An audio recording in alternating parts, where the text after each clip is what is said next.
mad thighs. Do that again.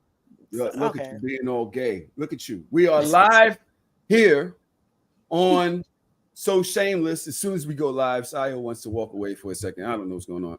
Y'all do y'all little thing. Talk your little shit. Get your girl shit out the way while I post that we're live on Instagram. Don't fucking use us for fucking entertainment. Y'all, what y'all was talking about? You naming your next kid Pepsi and shit like that. What was you saying? Oh, now they don't want to talk, Charm. Now they don't want to talk. That's interesting. You see, because they don't follow direction. We're gonna get into this. We're gonna get into this about women. This is exactly why I invited Sayo. Sayo, what's up, baby? How you doing today? Hi, Tahoe. How are you? I'm all right. There is a reason why I invited her. Now, Dodge thought that I was just like, oh, no. I had a conversation on the timeline yesterday. I know Dodge saw it. She probably hopped over and said, I'm just let these other women cook this nigga today. I did not see a goddamn thing. Yesterday, my cousin, that's my cousin yesterday. He's in the chat. What's up, Yes? How you feeling? I'm feeling good. How you feeling today? I'm sorry. Did you? Now I'm confused. What you just said again? You said yesterday. I had a conversation yesterday, or were you introducing yesterday?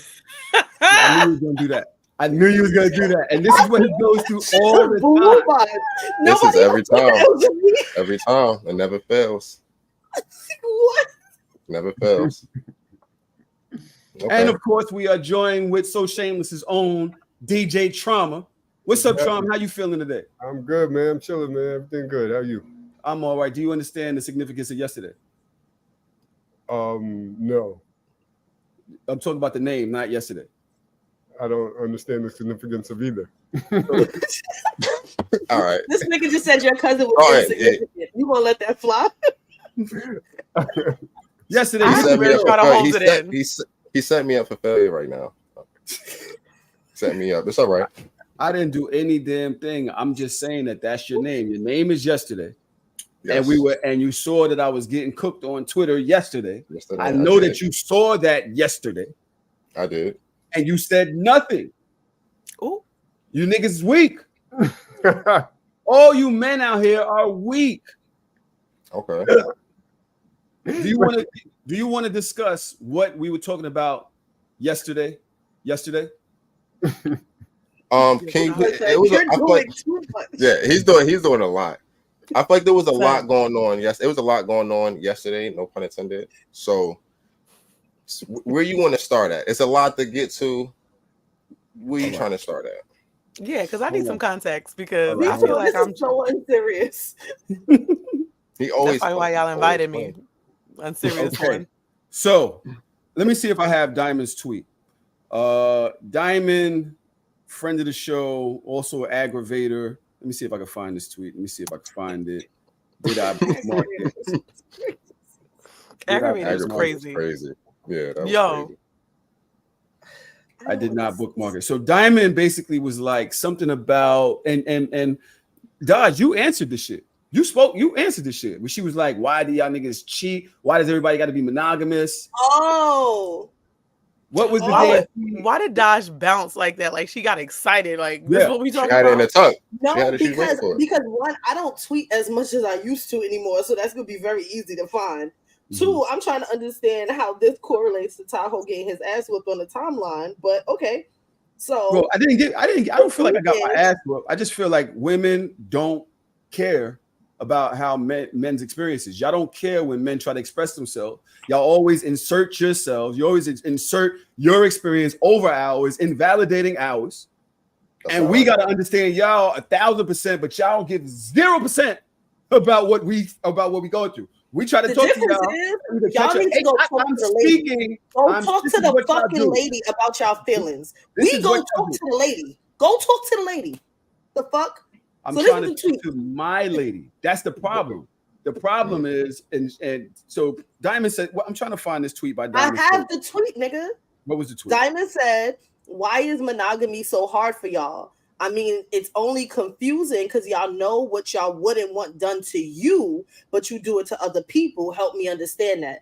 Me being a troll that I am, I saw the tweet and I said, it's boring. Let's shake this shit up. I thought it was funny. And then I left the timeline for hours. Like, monogamy is boring. Fuck it. Shake it up. and then leave and then just walk away. Yeah. Just Yep, walk I away. tweeted that shit and was out of here. This conversation turned into why do men cheat instead of leaving, and a bunch of all of that, right? I said myself, I find it hard to believe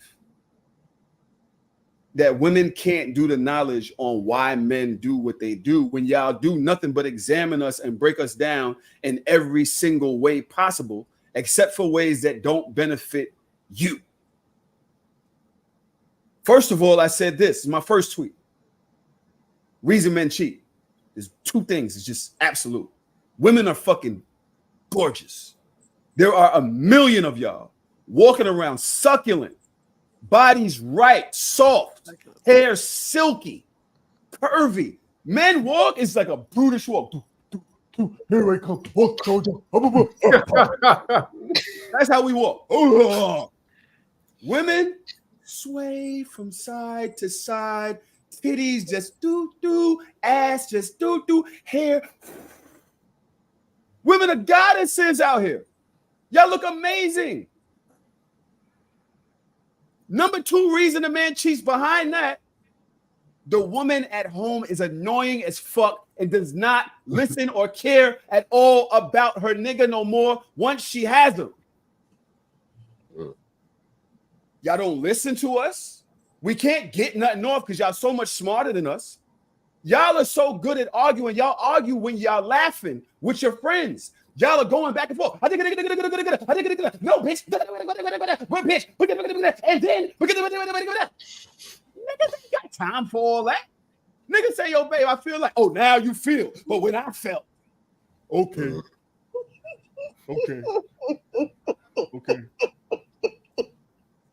Tahoe, what the fuck is wrong with you? I've been trying. City. Hey, I'm horny. Can I get some head? Oh, now you want So some head? This nigga said men cheat because women are beautiful and men are stupid. All day. Now a nigga want his dick sucked. Okay. No Good problem. voice. You ain't got to suck no dick today. It's fine. I'm sorry. So what a nigga do after years of being in this relationship? Yo, When he knows he got a good woman who he cannot express himself to. Because I'm befuddled that this nigga called me. They are boiling over. I'm not boiling over. I'm confused. She don't want to suck no dick. But he's not just gonna go. This chick from fucking Chick-fil-A that had the boobs and the ass and the hair, he gonna go invest in her like that to go change his whole life. Go get some head. Go home to my wife. Y'all can't understand that? Can y'all not understand that? Is all I want. You're an idiot. Are you done with this to-be monologue yet? No. But I will. Okay, I wanted to make sure I didn't invalidate your feelings by cutting you off. So continue. I'm sorry. To-be monologue is crazy.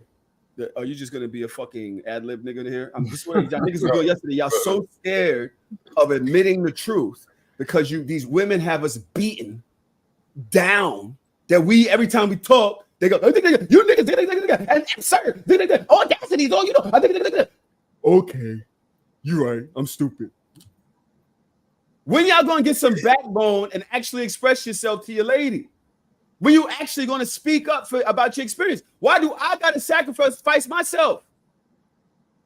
Are you talking to Trump yesterday right now? I don't know. I thought he was making a general. Like, why do I have to sacrifice my good name? You guys don't speak up for yourself. That's another thing I said yesterday. 2 reasons why this conversation never goes well. 2 reasons. Men are not good at speaking about their feelings at all. We're not. It's not even considered manly or masculine in the heterosexual community to actually communicate your feelings. Niggas start laughing at you. Women start calling you all types of names. Now niggas got feelings. Now niggas got feelings. Number 2 reason. Women not trying to hear nothing niggas say when we do. Y'all don't give a fuck what niggas got to talk about. Y'all, the minute we start talking about our feelings, y'all start putting on top what you go through. This is the Conversation just scariest. Okay. This nigga been talking for 8 minutes. This nigga been talking for 8 minutes about nothing. Conversation This nigga gets just said nothing. because I didn't say nothing. See, I said nothing. I said nothing. Nothing. All of that amounted to nothing. Okay. Yo, That's all what of that happened. literally amounted to. Can I tell you what I heard? No. And then y'all can tell me if I'm right or wrong. What you heard? I heard that men cheat for 2 reasons. The first reason men cheat, well, it was 2.5. The first reason men cheat is because women are just so majestically beautiful, right? So you just have to touch it.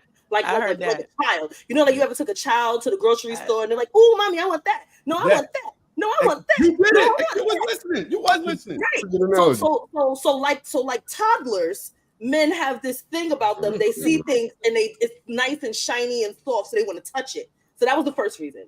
The second reason is that men are so emotionally and mentally inept that they cannot counteract and have discourse with a woman and have discourse with a woman because women, we are natural arguers. So all they do is defect back to it was giving very like apish, like okay. So that's it's like exact voice he did. You did it really well. No, so men don't have self-control. That's what one account. Now we calling black men apes. That's what you, nigga. You did a whole fucking monkey monologue. I never heard a motherfucking monkey say okay. Not a day of my life. If I did, I'd be scared as shit. Nigga, we all saw Planet of the Apes. We saw them niggas like. We see that shit. Get the fuck out of here. So you said first. That Tahoe really got me on this call, wasting my grandmother's internet. Wasting internet. Look, wasting internet listening to men. Yo, but in the third reason, no, listening to you. I said Tahoe. I did not say Matt. I said Tahoe. I was specific with my words. The third reason that men cheat, because he didn't itemize this, but it got slipped in there, is because women are so strong and powerful that when you have conversations with them about your feelings, that somehow women start to invalidate your feelings, but somehow we are smart enough to understand so many different nuances about men other than your feelings. What that translated to me was, now this is my own thing. What that translated to me was, let me get closer. That y'all want us to understand everything about you, even the things that don't logically make sense. Because I feel like the only thing I don't understand about men are the things that don't logically make sense to me. I understand feelings, I understand emotions, I understand humanity, I understand fuck ups, I have empathy. But once you start to validate shit that you know in your heart don't make no fucking sense, you lost me. Do you think that men, have you ever heard the term, the saying that a lot of men have not gotten like a hug in like a month? If you my man, you get a hug every day. What are you talking about? All right, but have you heard this? You stop thinking about you yourself. We're speaking about men. I'm not speaking about myself when I'm talking about this. I'm talking about what you've heard with other people do things. Have you heard that some men have gone all of this time without having a hug? Have you heard this? Sayo, have you heard this? I want to say something, but you're going to get upset. So I'm just going to say yes. No, say it, Sayo. Fuck that. I was gonna say I never heard it specifically with the term man. I heard it for people haven't gone months without hugs, but that's now it's all people. I promise you, I swear on my edges. And you see my edges my edges are there. I swear on my edges that I've never heard anybody say specifically men. So that's but I agreed with you because technically it's true because a man is a person. Trom, could you add some perspective here, please? So first thing I want to say, Dodge, when you summed up Tahoe's points, you were spot on with the first one, but the second one you lost me. That sounded like your own point. It didn't sound like a summary of Tahoe's point. I'm just What did he say? What was his second point? His second point was, if you want to sum it up, it was basically like, you know, you come home to your woman and she doesn't appreciate you anymore. Once you're in a relationship, you get taken for granted, and that leads to some men stepping out. So what you said was something that was your own point. That wasn't summing up Tahoe's point. But wait, but just to say, but he also said that did not make sense to me. He said, "Shut up, nobody's talking to you no more." What he said was, "You've been with this woman for years and years and years." That's the part I think I lost, because there are men that will be in a relationship with a bitch for 3-4 months and start cheating. So what? How did you? And you really can I add here? Yeah. Okay, so I think okay, so he didn't say this word, but I think what Tahoe is trying to say in the second to third part is that in relationships, sometimes I think women don't provide men with emotional security, and I think that's the proper word I want to use here, because I think what he's speaking to is the level of comfortability and stability within the relationship, because sometimes you're in a situation and it's not stable. So the instant stability of something can lead you to feel like, well, if I can lose this for nothing anyway, then I might as well, not that it's a right level of thinking, but I think that's what you was getting at, Tahoe, more so. That's a piece of it. There's no peace in his relationship. He comes home, he has a partner. There's no peace. You don't feel appreciated. You feel like you're not being emotionally supported. It's not peaceful. It's actually probably disturbing your peace coming home to this. So you go to find somebody else to get some reprieve, because at the same time, you still love this person. You don't want to lose them. That's what I took away from what Tahoe was saying. But then that's the part that makes my brain kind of shut down, because logic, right? And where does personal responsibility come in? If you have a sister, if you have a daughter, if you have a mother, if you have a female friend, and they're telling you that they don't feel emotionally safe in their relationship, they're telling you they don't feel emotionally stimulated and supported in their relationship, there is no logical person that's going to say, "Oh, just stay with that person." Like, at what point do you put on your big boy pants and just end the relationship, instead of going through all of this turmoil whilst adding to the turmoil and adding deception, lies, and cheating? That's the illogical part. You figured this out already, right? How? The reason why you figured this out is because you've already said in previous episodes that men don't break up relationships, even ones that don't serve them the same way they used to. And that's illogical to me. That's just all right. But what's illogical to me is that you know this about men. This is not just some men. This is not just short men. This is not just black men. This is how men, generally behave. We don't just, we kind of mate for life in a way when it comes to friendships, relationships. We're not the kind, it's very often that you've heard on social media, a nigga break up with you had to be horrible. Because niggas just not breaking up with people. That's just not how men do. So, but you know that.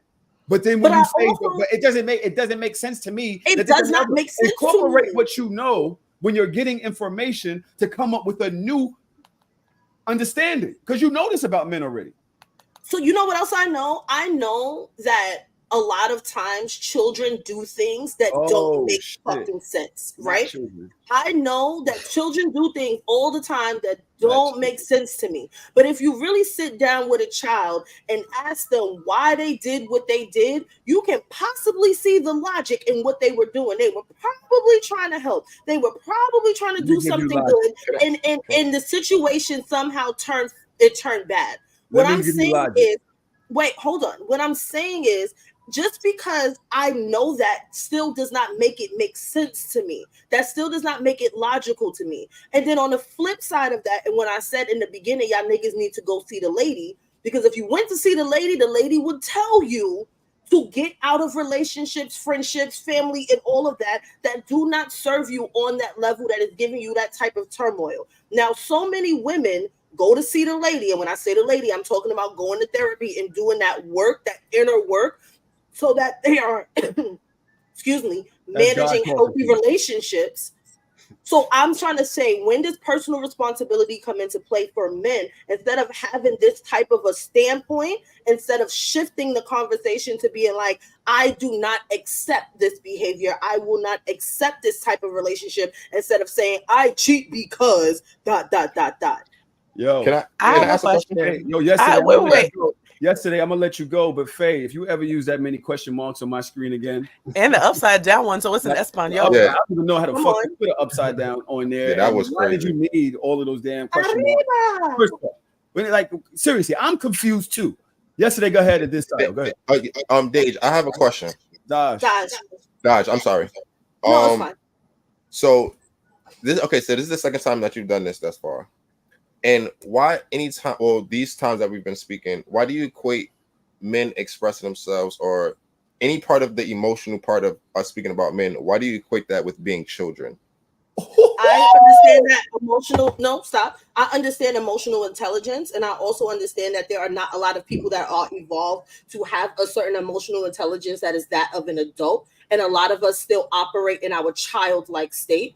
I know that one from being an educator of almost 10 years, and I know that also from being in therapy, and I know that also from reading a lot about it. So I'm not correlating men to children. What I am is giving an analogy of something that I feel like doesn't make sense for a grown person. Sayo. Oh. So I just have some follow-up questions because I like to get all the information before I try to come to a conclusion.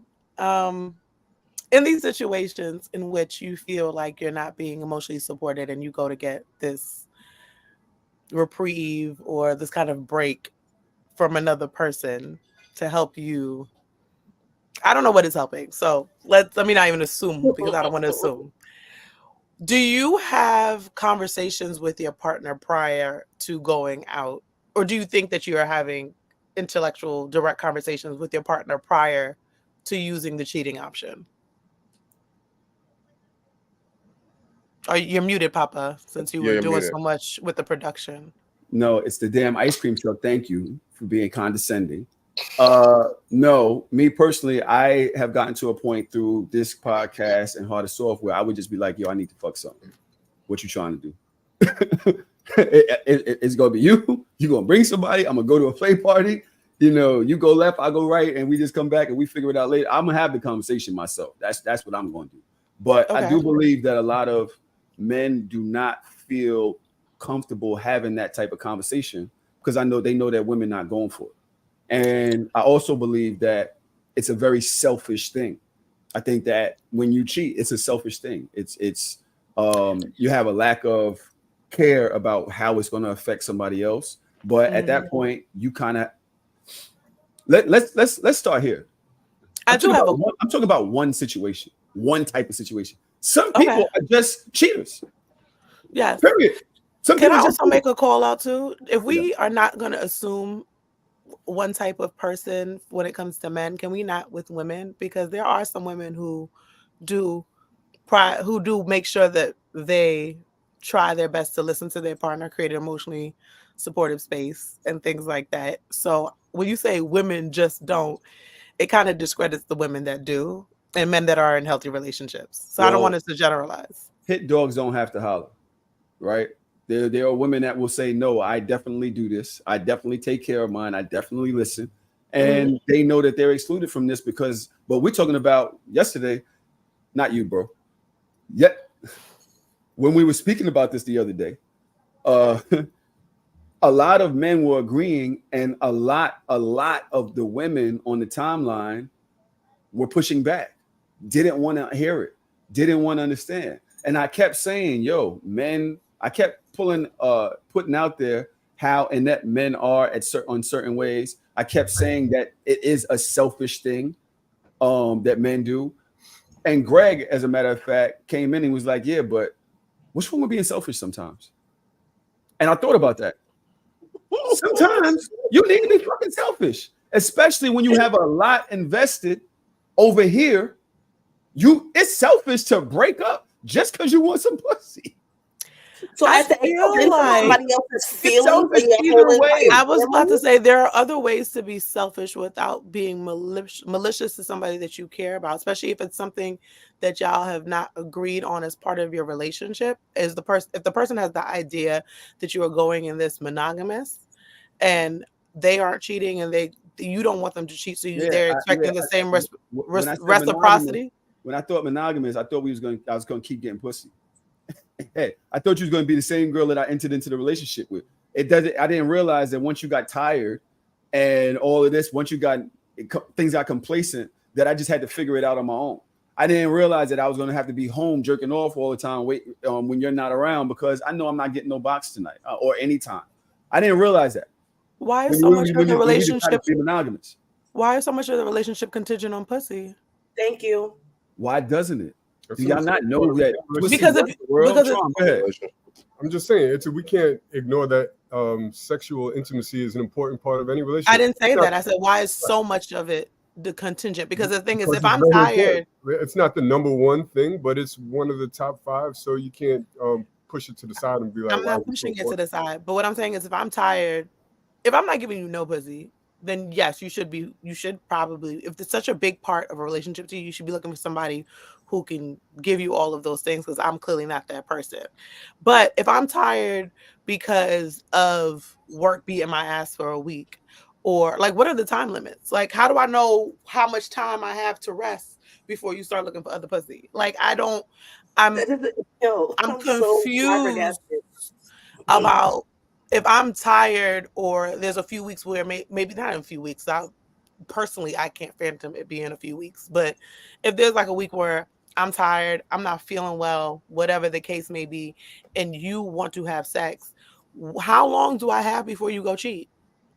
And just to add to that, I'm not even playing with you. But even to add to that, like, why would you want the person that you love and care about? Why would you want them to overexert themselves? Why would you want somebody that you know is already on E? Like, why would that even be in your framework? Why is it not take care of yourself? Why is it not, how can I make you feel better? But it's more like, we haven't had sex in a week. It's been 48 hours. I'm horny. You're tired. Now I have an attitude. You're not giving me enough pussy. Like, what are we talking? Like, this sounds, I'm sorry, but for me, this sounds really, really crazy. I'm saying go ahead, like it's my podcast. Like, it just sounds crazy. And I'm not saying that you're crazy, Tahoe. I'm not going to say that any man that thinks like you is crazy. But what I'm saying is, this concept is beyond me. And I would run away from a nigga like that. Trom, help her make sense of this, please. You don't have to help me make sense of shit, because my man not like this. Thank God, hallelujah, holla back. Because you let him fuck other bitches. Go ahead. The point of these conversations at least should be to have some type of understanding. So when men speak their feelings and their experiences, women can understand it, and vice versa. So like, it doesn't make sense to have all this pushback to a man just saying how he feels and how other men in general feel. It should just be something that can be accepted, whether you agree with it or not, whether it makes sense to you or not. It's something that a man is expressing, and maybe you could understand it. So if you take it from that point of view, yeah, you could see how a man might get sexually frustrated, and you're saying, oh, well, I can't be tired.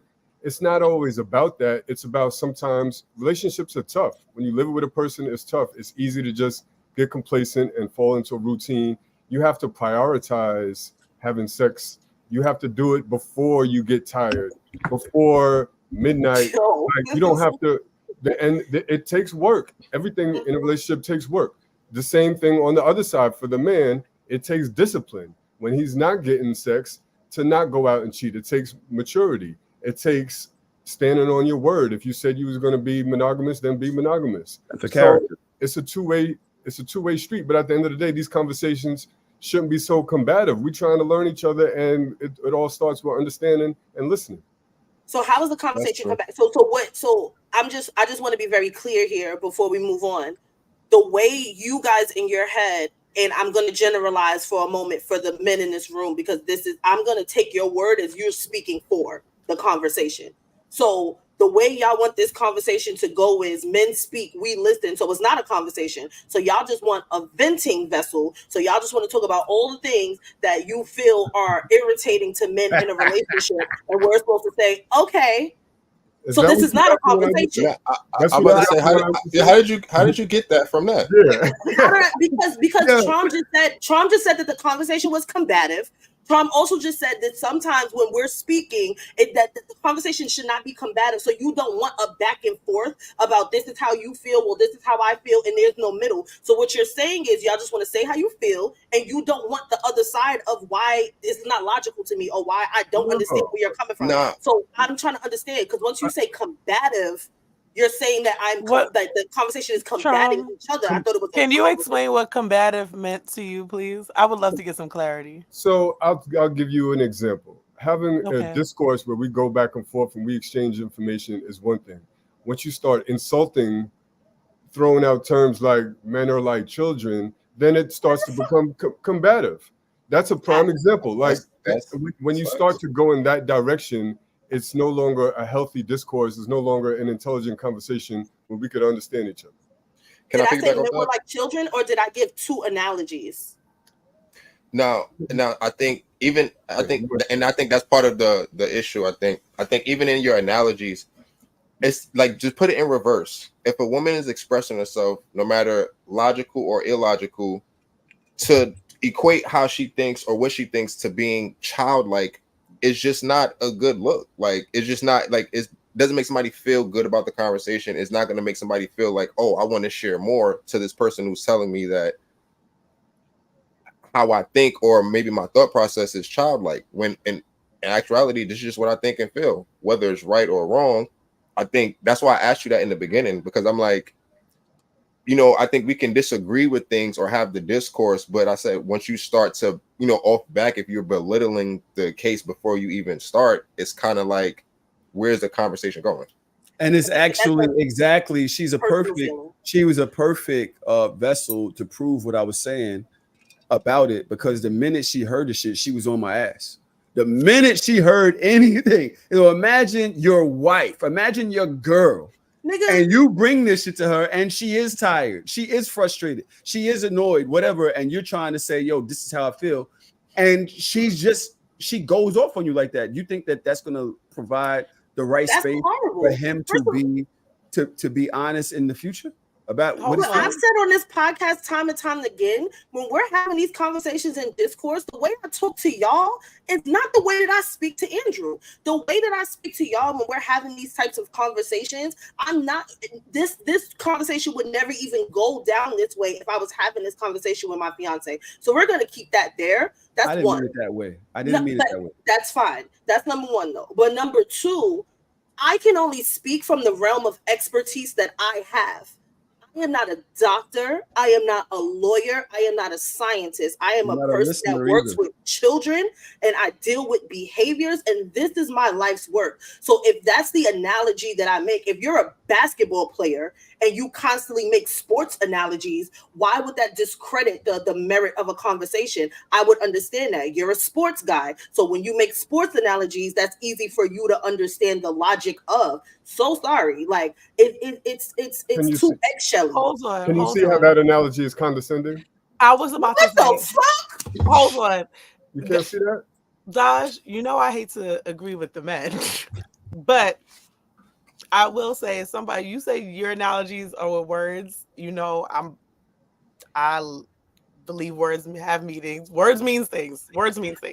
When you automatically start bringing in the word child, like when you're in a conversation that is sensitive or maybe serious or may have some kind of like disagreements, that's not the word I want to use, but there's some kind of like, just this is a little bit of negativity, and there's a little bit of back and forth, a discourse. It may not be meant to be disrespectful, or it may not meant to be an insult, but it is actually not helping you get closer to the solution. So that's, I can see why the men would feel the type of way that specific word is being brought into it. I would, if it's almost like when men will say something to you, and I'm using men.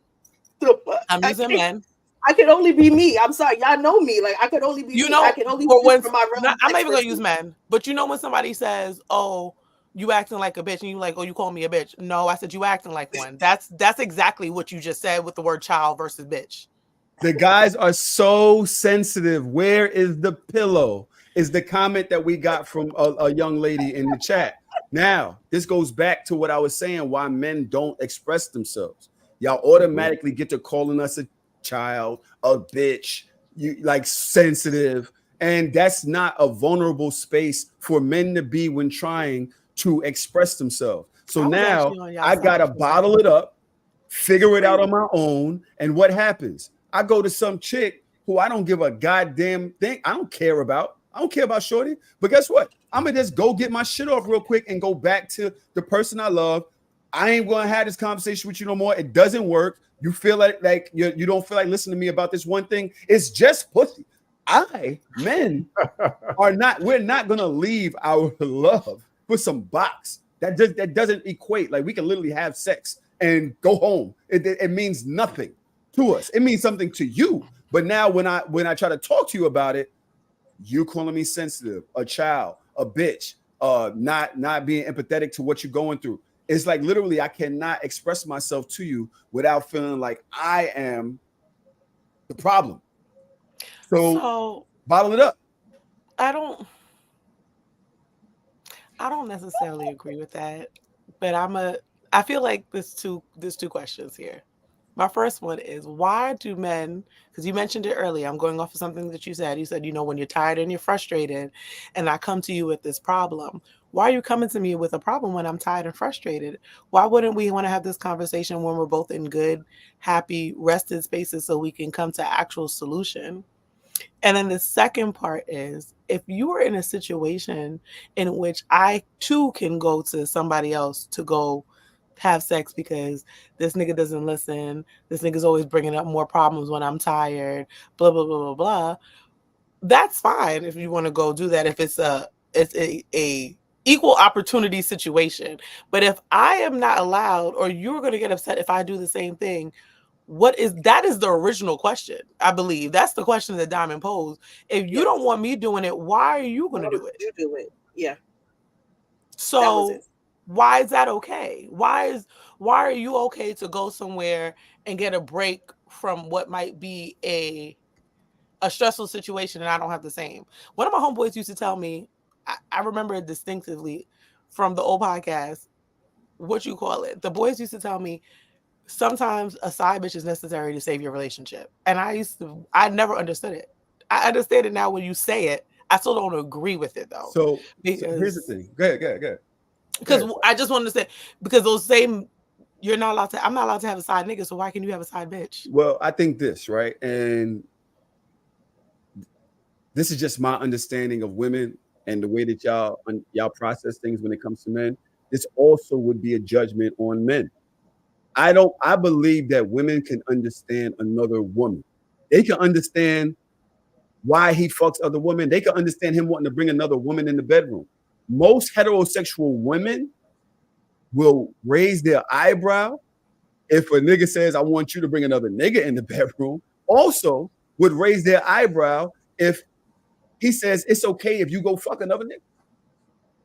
It would translate completely different to her than him saying, hey, I'm sexually fluid, especially in the heterosexual community. Wasn't the original part of this conversation that women shouldn't be putting their experiences on men? So how do you know that I'm okay with you bringing another? Like, that doesn't make sense. Listen, like I said, from my understanding is that women understand certain things about male behavior, but this particular thing, me saying it's okay for you to go have sex with another nigga because I want to go have sex with a woman, would be troubling to a woman. She would actually judge him for thinking that. It's probably the way you present it.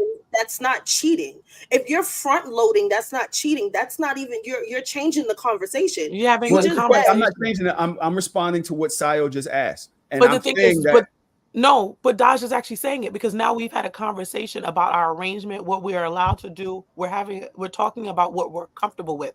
If you just came up to me out of nowhere and was like, "Nah, I'm good with you fucking other niggas," hold on now. Are we not together no more? Like, did I miss something? But if we are talking about, like, look, sometimes I feel like I would like to try an open situation. We both can explore when we're ready. How do you feel about that? I don't understand why when it comes to conversations, sometimes men seem to not realize the obvious answer isn't to... No, let me dial that back. Sometimes I don't think men want to have the conversation, and that niggas. Sometimes I feel like men don't want to have the conversation, so they rather just do and hope they don't get caught and ask for forgiveness and see if they can I agree. Can get away with it versus having the healthy conversation, because a lot of times when it's an emotionally intelligent conversation, from my understanding, Tahoe, because I'm not going to say men don't, from my understanding of men, they're not always as emotionally intelligent as women, so it may not create the best space for them to feel like they are in an equal playing ground, or possibly will win the conversation or win. It's not even, I don't think that we are able to process our own emotions like enough to express them. I think that is a fault of men, definitely. But I also don't think, and fellas, y'all definitely still have the floor. Let me know what y'all think. I just don't think that men show up in relationships the same way that women do. And I don't think that, I think the conversation of you going out, open relationship, just sounds crazy to men. I don't know. It is selfish though. It is selfish, and that's the illogical part for me. Like for somebody that's really trying to understand, right? So you're looking for somebody to truly understand your emotions when you don't even understand your emotions. You're looking for somebody to empathize with your feelings, and you don't even understand your feelings. And then you understand that your feelings are selfish, but you're still still trying to make a behavior is selfish, not feelings. You understand that your behavior is selfish and going out. Oh, that's sorry.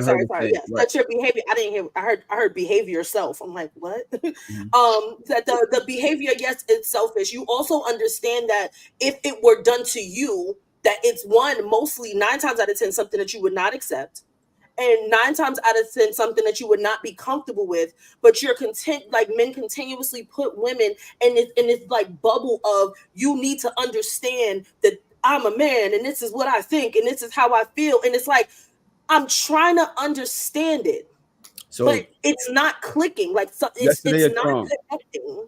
Yesterday, you got anything? I think personally, I think for me personally, I think you have to be willing to accept whatever you put in out, right? And I think that goes for both people, both parties. So I feel like just like we said, like if you're not willing to accept that, like your girl stepping out or whatever, then I feel like you shouldn't put that on the table. Now, if you're okay with that, or if you feel like that's not an issue, then that's something to present. But I think we can't get into a space where we're asking something of somebody that we're really not willing to fulfill or live up to ourselves.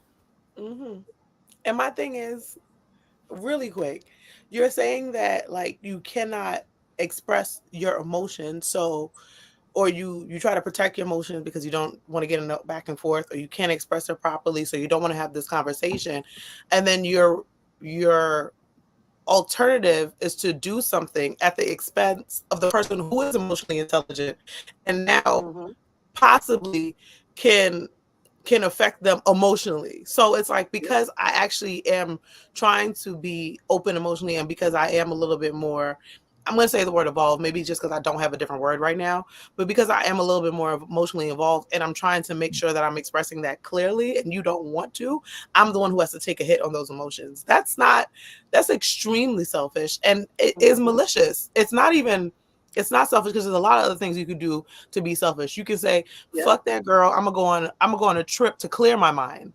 Yes. I'd rather you go to the Bahamas for a weekend for a solo trip than go fuck some random bitch.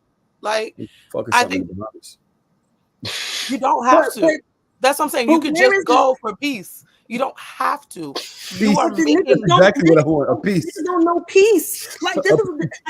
This is the part that bothers me, because I really like, how is it peaceful for you as a man to go get another bitch? There's nothing about women that you, from what your the box that you're putting us in is that we're not innately peaceful. So you go and get another person that can only disrupt your peace even more, because if your girl find out, your peace is broken. If your girl hit up your side chick, your piece is broken. If all of this hits the fan, it gets even worse. And then you're saying this like, oh, you're not the same person that I was when we first got together. You changed. We used to do things like this. We used to have sex all the time, and now we don't. So you think cheating is gonna make your girl have sex with you more? You think that's gonna keep her to be the same person that you were before? You losing her. And every time you do something, whether she stays with you or not, you're losing more and more and more of pieces of a person instead of fixing the problem, instead of addressing the real issue, because y'all use sex to cover up the real problem. The real problem would be communication. Sometimes the real problem is finances. Sometimes the real problem is time. Sometimes the real problem is passion and compassion. And instead of using that and having those real conversations in your relationship, you're like, oh, I'm upset together. Let me go fuck on somebody else. Like, and that's the, like, I'm sorry. Like, for me, it's giving enabler and it's giving making excuses for bad behavior. Yes. And maybe that's where my lack of empathy comes from, because that shit's crazy to me. I'm saying this. Now, we do have one of the people in our Discord is here. She is very outspoken. She's going to join us in a second to tell me about myself and to tell me about why I'm so crazy, I'm sure. But before I do that, I want to say that I never said that this behavior was right. I never said, I was not making excuses. I was explaining why people do these things. So when I'm listening to what you just said, Daj, I think it is a selfish thing to do. I also think that the man in the situation is having trouble. It could be an ego thing. It could be that he does not feel as, first of all, the reason I said that some people do it different, some people just do it because that's just who they are. That's an ego thing. That's just who they are. Like, they really need women or things to feed their ego. They just keep collecting things to make themselves feel more important. Whether it's women, whether it's it's just always that they just always have to do something, and they don't give a fuck about who they hurt in the process. That's just who they are, because they are not at peace with themselves. That is a whole different situation. But I think that does cross over in this situation when a guy is in a relationship and he stops feeling, I don't want to say appreciated, but it's kind of like, I'm gonna start worried about myself. He kind of feels like, where'd you go? Don't leave, Annie. Come back. Oh, I thought this was the situation that you were saying that you felt. I was like Michael, Annie, are you okay? Like, I was very confused just now. I was like, she tried to join, but she exited.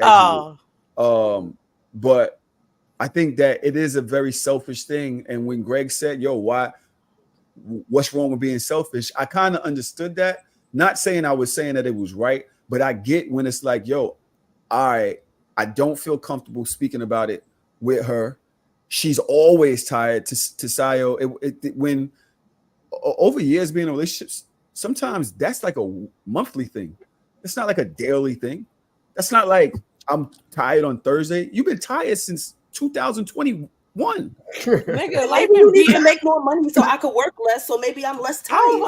I think that's a sense of depression, disconnection, frustration. You have not priorities. I would say that's also energy and effort too. I was going to say a few things. First of all, you said that you didn't say that being selfish was right, but when you first made the first reference, you said being selfish is okay. So no, I said Greg said that, and I kind of understood. You said Greg said that. No, originally you said Greg said, and he was like, "It's okay to." You said it's okay. I said sometimes it's okay to be selfish. Okay, yeah, I just said that. And I said sometimes not in this instance. All right, damn. Okay, but I just want to make sure that we were holding each other accountable. So that's just number one. Number two is, yes, I understand some people have been tired. Life has been beaten up everybody's ass. After 36, you in a constant battle. There's no break. It's the cliche. It's not one thing, it's another. I don't know who this nigga is, but I want to think that, anyway. I think that's my other cousin. I really do think that's my other cousin. Okay. He says sometimes the problem is your booty getting loose, and I wasted money buying a Peloton. Another thing. That is a thing. If you can tell me how much a Peloton is right now without Googling it, I'll respect what you just said. If you can tell me the retail price of a Peloton in 15 seconds.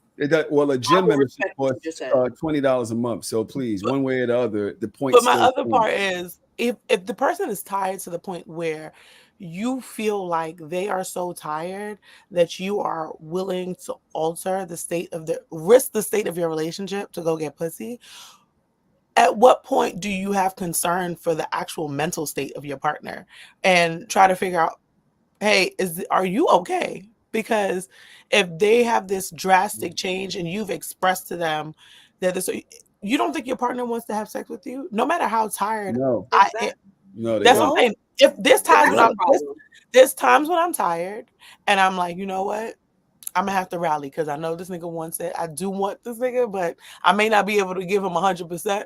I'm gonna give him the best that I got though. But if this is a continuous thing, and you realize, hey, this is not like how Sayo used to act. This is not like how Daj used to act. Something's weird and it's getting on my nerves. At what point are you going to be like, babe, are you okay? Like, if we're in a relationship, don't you have my mental well-being at stake that you're thinking like, no, wait, but hold on. I haven't had sex in a week. I'm going to go find pussy somewhere else. It's been 2 years. Yeah, but I'm saying that's not what he's saying, though. What did he say? He said it's been 2 years. Yeah, that's what I'm saying. Like, go ahead. I'm sorry. No, good. No, you on the stage. You're on the stage. No, basically, what I'm saying is like, damn, how can I say? I feel like you're using like I feel like the sex thing is being used, I think, too literally. Like he said, like this is over the course of time, so that means that there's multiple conversations that's been happening. So it can't be after 70 conversations and, you know, it's still not going, you know, things are still not improving. It can't be on the guy still to be like, well, if we've had these conversations and I haven't improved, it's still on you to like triple check back in to see why I'm not improving. Like, if after 70 conversations and nothing's changed, you're a clown for staying with me. Please go find another bitch. There are other things that, first of all, Dodge used this word earlier, and it was self. Where is, she said, at what point, where's the self? I think self-awareness.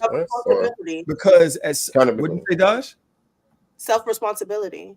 Because you're still putting it on him when you are the one that's going through this, right? Whoa! What do we think a relationship is? Wait, exactly. So that goes both ways. The nigga needs something right now too. Just because you're going through something, I'm having these conversations with you. I've been there for you. I've expressed myself. I'm waiting. I'm not leaving you over sex when we have all of these other things that is really important about us that we love about each other. Like, I'm not just trying to end this relationship over this, especially being that you're going through. But now I'm at a deficit where I said it was 2 years. That was an exaggeration, but it's a long period of time. And even one piece of pussy over a couple months or weeks or whatever, it's still like, yo, what happened to our life? That's putting a Band-Aid on a bullet wound, was what we're saying. You're going to go get pussy. It's not going to change the issue that's actually in your relationship. Now, every time there's an issue, you're going to go to get pussy and it's going to only get worse. So there's a few options here. Yes, I'm not, just because we're saying you need to have some responsibility into this as well, or some self-responsibility or some accountability in the situation. I am not saying that the woman is any type of right, completely right 100%. If you have had 70, and we're being exaggerative, but like, I don't even know if that's a word, but we're exaggerating. If you've had 4 conversations with me about the same thing and I have not changed it, I am a big part of the problem. And I'm gonna but if I'm not changing and it's something that you are so upset about, at what point are you going to be like, this can't be a life that I want to create with this person where I have to people cheat. Are just going through something. If you got years in, this is an investment. It's an emotional investment. It's a financial investment. This is just like, it's a life investment. Being in a relationship when you're going through something is also remembering that you have made a conscious decision to enter into a partnership with somebody, and you have to talk about how you need support and realize that it may not be 100%, but you have to give the best that you are going to give. So if you are not trying at all, then that person is being man, woman, dog, cat, business, what kind of species it is. That person is not. Hey, I'm sorry. That person is not being considerate of you as a partner, and that is a problem. Agreed. Yes, period. I agree. But I also think that there's a part of this conversation that I personally don't understand, because if I have decided to enter into a relationship, a partnership, a marriage, or whatever the case may be, that's going to come with highs and lows. Like that's going to come with a whole bunch of different things. So I would like for my partner, my husband, my wife, or whatever, to care about me if I'm going through something, even if whatever it is that I'm going through emotionally, it takes some time for me to get over. Even if we're having these conversations and I'm still not able to snap out of it, or whatever it is that's going on with me internally, and not to turn your back on me when I'm at my most vulnerable, or when I'm not mentally or physically or emotionally okay. I think that once again we are pacifying a bigger issue, and that is very disheartening. Like I remember Michelle Obama being on a podcast or whatever, like a year or two ago, and she said that there was like a 10-year period where she could not stand her husband. 10 years is a long time. But if you're making a vow through sickness and health, through better and worse, through richer and poorer, till death do us part, like there are some things you're gonna have different levels of highs and lows. There are some long-term marriages be like, yo, like there was a point in time that I didn't think that we was gonna make it, but we made it through. So if you're not gonna see me to the other side, then please let me go. Please let me go. Please do not cheat on me, or please do not be dishonest and be distrustful when I am in a space where I can't even be there for myself, let alone be there for you. That is the type of stuff, that's where you get a crime of passion. Like that's the type of stuff that will drive somebody crazy, that will break somebody. And this is a person that you feel like you care about. This is crazy to me. Trom, close this out for us. I know you've been sitting there watching all of this. What are you thinking about this conversation? There's a lot of back and forth going on. What do you think? Thank you, Crystal. And I haven't talked much because, you know, when I talk, I like to add something to the conversation. Not that I don't feel like I can, but this conversation could go on and on and on. There's so many different reasons why people cheat. And then there's so many reasons why the other person might get defensive or deflective about it. So when we're throwing out hypotheticals, it could literally just go off in different tangents, right? So instead of speaking in general terms, I'll speak on personal terms, right? I'm a man that's in a monogamous relationship. I'm faithful, but I wasn't faithful in previous relationships. So I could speak on why I cheated. It might not be the same reason why other men cheated, but part of the reason was the same reason why I used to boost polos, because I thought I could get away with it. And then you get caught, and then you're like, you know what? I don't like the results of this. And this is, you know, when you're not getting caught, it's no harm, no foul, right? So that is also part of immaturity. It's a part of discipline. And me being a grown, mature man, now character to me is what you do when nobody's looking. So I have to feel comfortable with myself as a father, as a mentor. And I'm going to be honest with y'all, as somebody speaking on this podcast instilled a lot of growth in me, because I can't be on here talking about the type of man I am presently if I'm not living that way in real life. So, you know, once you get to a certain point, your actions mean something to you, whether you could get away with it or not. And I think that's a big part of it for me, is discipline. As far as the reasons why people cheat, there's so many reasons. But just to bring it all home, like Tahoe said, we were never condoning cheating. We were never making excuses. But I think it is important for women to hear why men cheat. And instead of getting defensive about it and being, oh, well, why'd you, well, you did it. Just if you listened and understood, you might be able to understand why you might have got cheated on. You might be able to understand the man that you're with currently right now, why he's not cheating on you, and things of that nature. It's all about having some more understanding with these conversations. I did want to say something else, and I would like this statement to try to be beneficial. Let me see if I can solo myself. I think that men get somewhat mechanical in relationships. sometimes you don't feel like you're being appreciated for the things that you do. It's very, remember earlier in the year, I was like, we're service animals. Men are just service animals. And you just stop feeling like that nigga.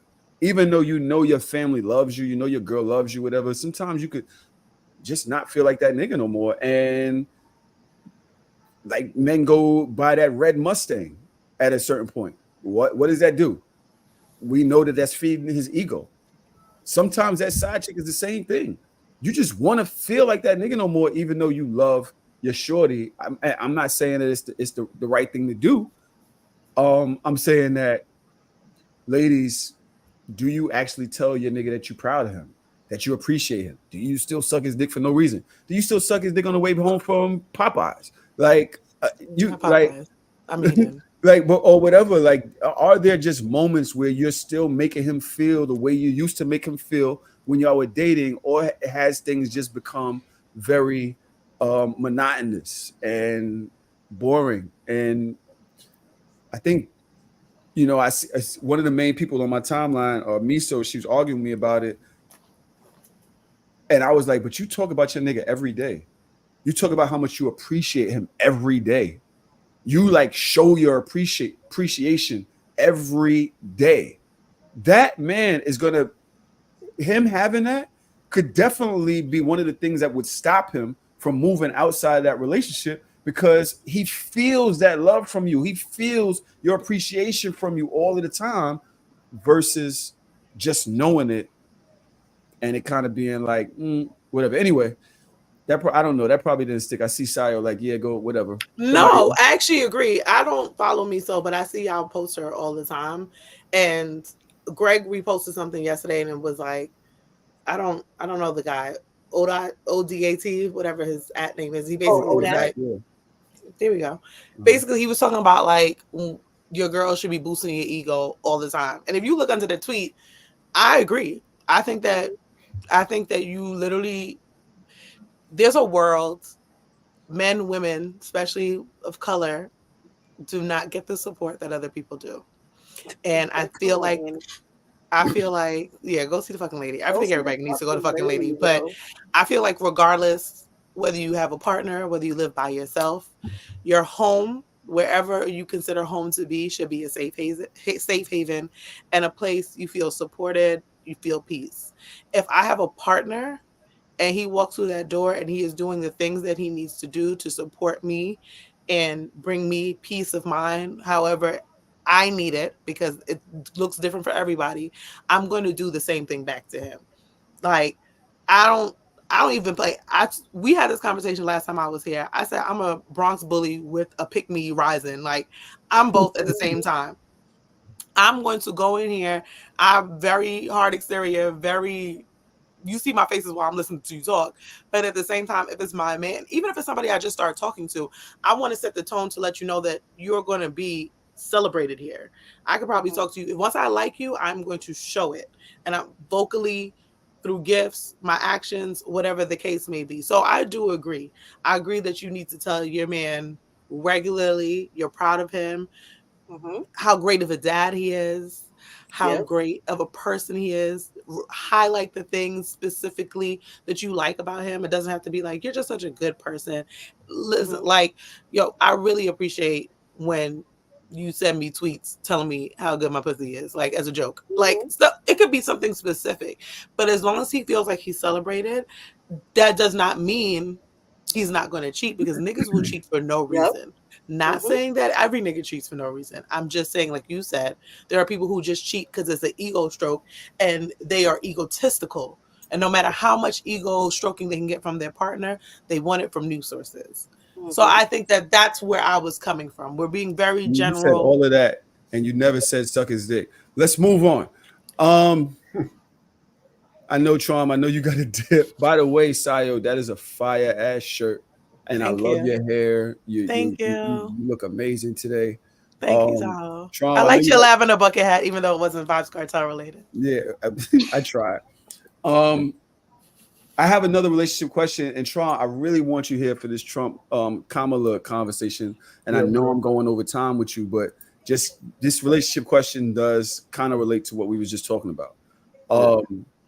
The question that I asked on the timeline the other day was, are you lying to your partner if you withhold how you really feel about something because you don't want to start an argument? No. Is that a lie? No. I mean, I think lying is the wrong word to use. You're not communicating, which is very important to communicate. And at some point, and take it from me, I'm definitely a habitual non-communicator, and I'm trying to get better with it. Like, I can hold shit in to the end of time, but I realize that's not beneficial, because at some point it's going to boil over, and when it do, it's going to be a problem, and you're going to be like, where all this came from? You know what I mean? So holding it in is not a good idea. Communication. So my answer is, it's not lying, but it's not communicating. So either way, it ain't good. Josh, you said no. Why is that?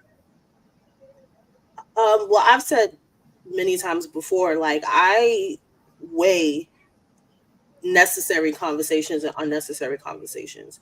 If I know that something is going to start an argument and it's something that I can easily get over, it's just something that is irritating me in the moment, something that you do that bothers me in the moment, but then also being reflective and being like, am I going to argue with you about the fact that you leave your socks everywhere when I know that I leave things everywhere also? Like, if I'm going to bring something up, then it's going to be something that I think is productive and something that is not balanced.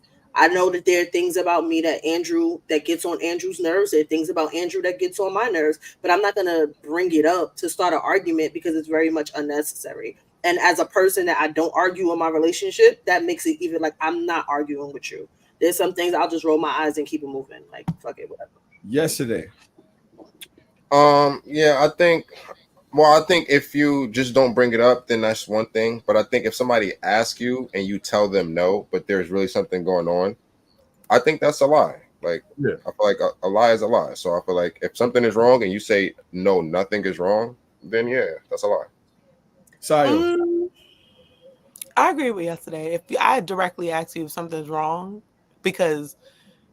and you just are saying that I don't want to feel like having that argument, but your whole demeanor has changed, you're still technically putting in the person in the argument. It's just a silent one. But I think, honestly, but I feel like if it's like Di said, if it's something where I'm just like, maybe I'm in a bad mood today, I'm trying to be very cognizant of my own feelings and how it's expressed. Maybe I'm in a bad mood. I'm not really in the mood to talk. Something might bother me today that normally does not. And my rule is, if I can sleep on it and I feel fine in the morning, it's not worth bringing up to me. Facts. But if I feel upset when I wake up and it's like I have to say something, I've calmed down enough to at least be able to address it in a healthy and productive manner and try to be solution oriented. And sometimes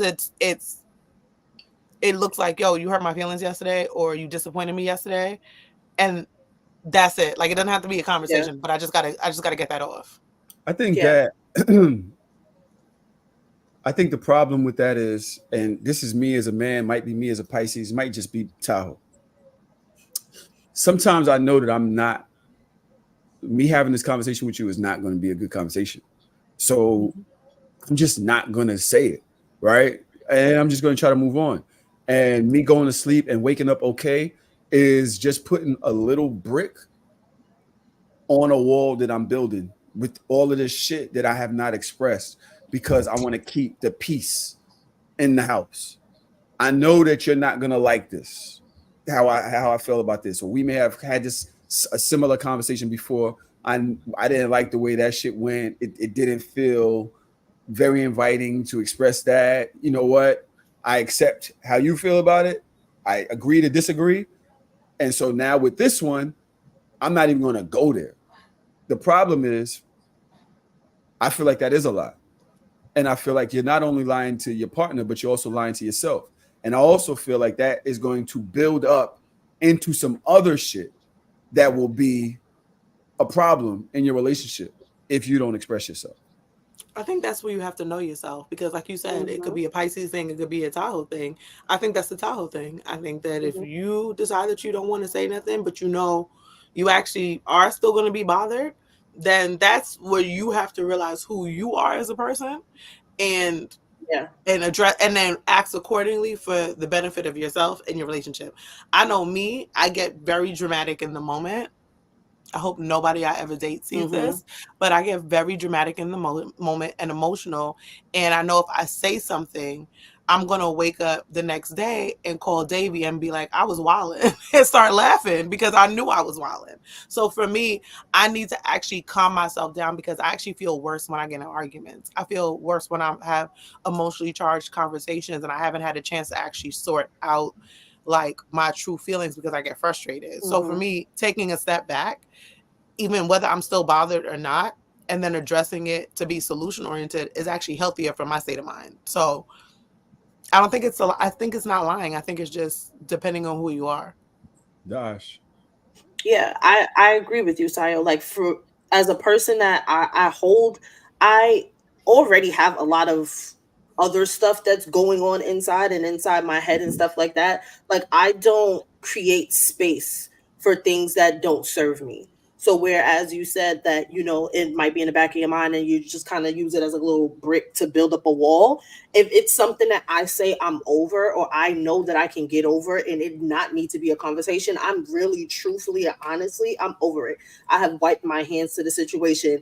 It's never going to come back up again. It's never going to come out of my mouth again. Like, and then also I believe in giving people grace, because there's absolutely nothing about me that is perfect. And I do not have a perfect partner. So within that understanding that there are going to be days and there are going to be things that you do that might irritate the fuck out of me, but it's not for me to like, oh, what you did or how you did that way, that's mad annoying. And like, I'm not doing that with you. It's in my head. That shit was mad annoying. If it was me, I would have did it another way. And then I'm moving on with it. Like, I'm not going to hold that and use that against my partner, because that's crazy to me. I think that communication is just so important. Sayo mentioned me being able to communicate with myself. She was bringing up that emotional intelligence thing from bringing that back around, and I think it's very important. People need to study themselves. They need to know how this is really going to affect them. They actually have to know what this is actually triggering, so it just don't come out as an attack. Like you have to break down why this means something to you.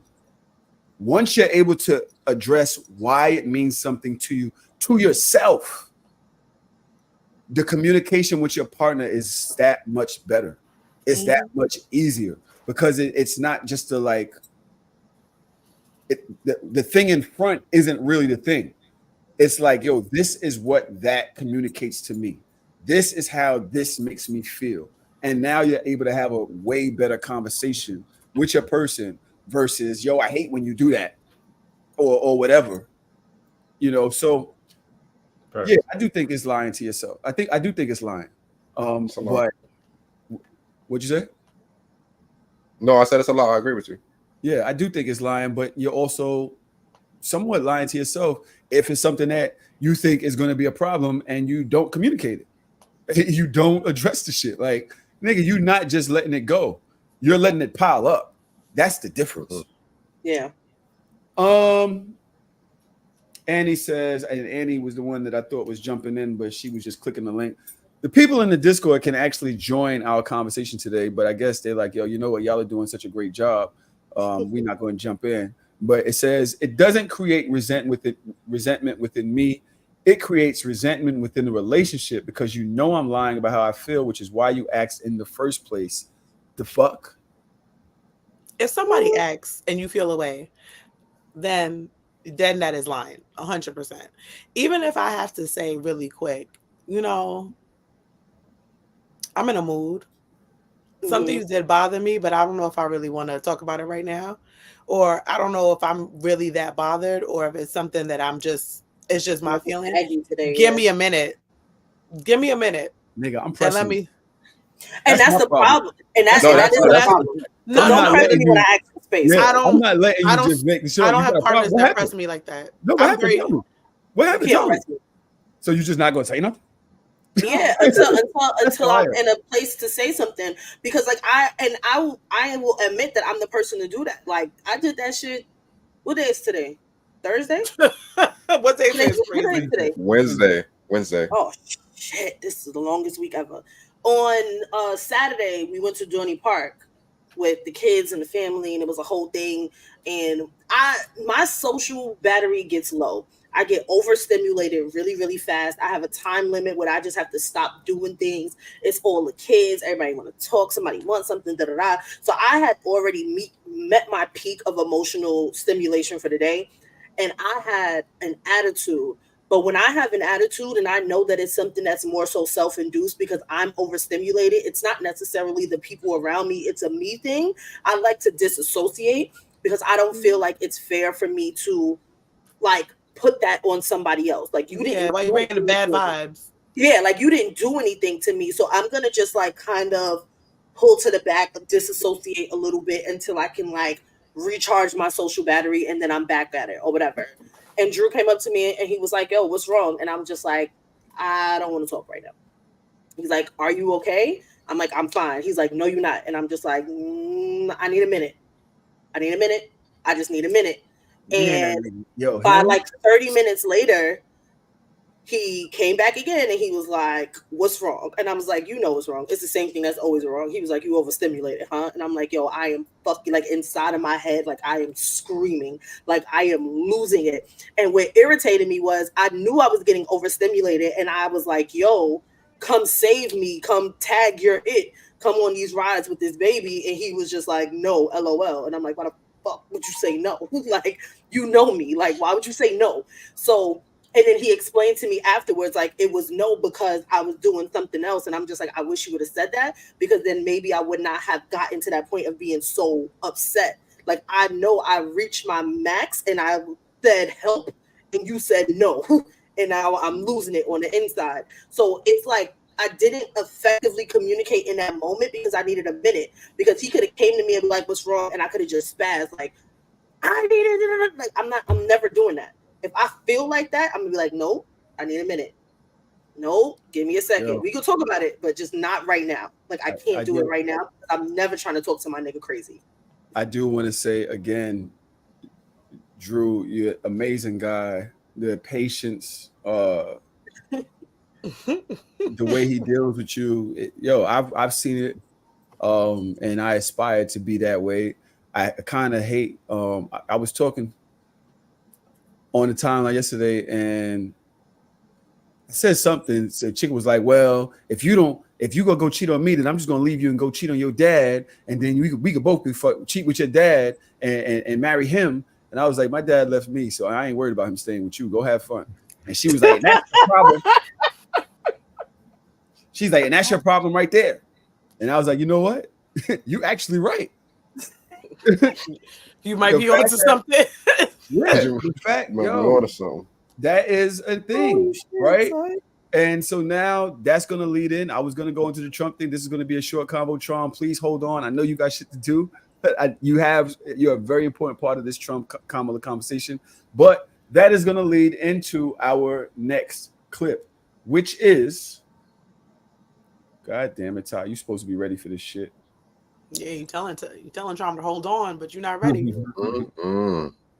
Man, shut your black. I'm just laughing at the fact that he said next clip when it's the first clip. But all right, on the inside.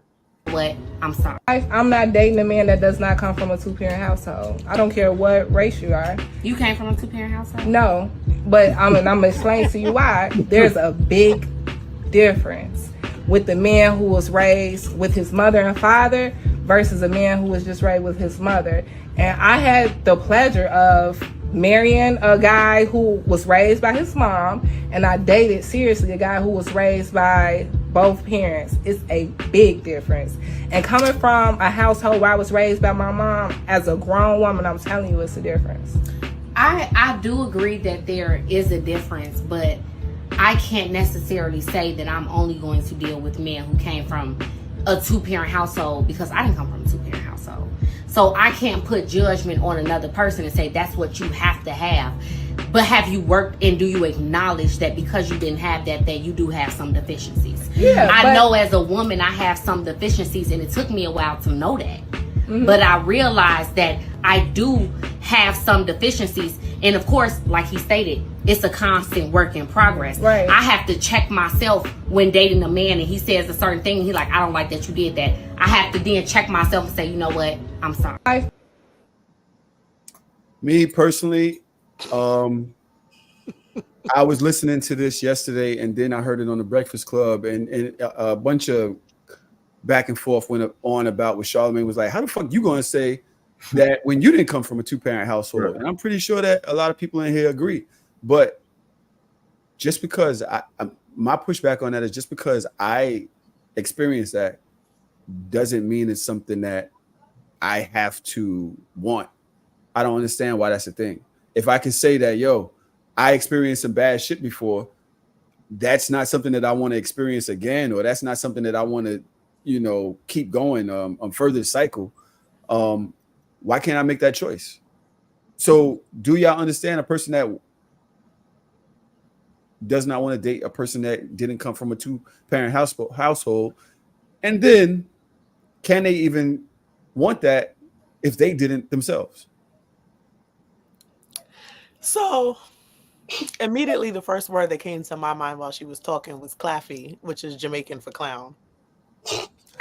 Well, West Indian for clown, mainly Jamaican, but I use it. Even though I'm shout out to vibes. But I can understand. I think that for me, that is your preference, and if that is what you prefer, you can go right ahead.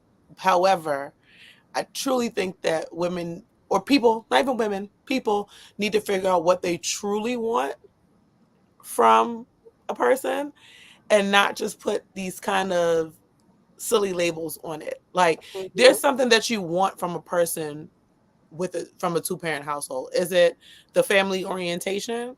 Is it the fact that they are considerate, or they've seen what it's like to care for a woman? Because you could have the 2-parent household and the father was abusive, the mother was verbally abusive.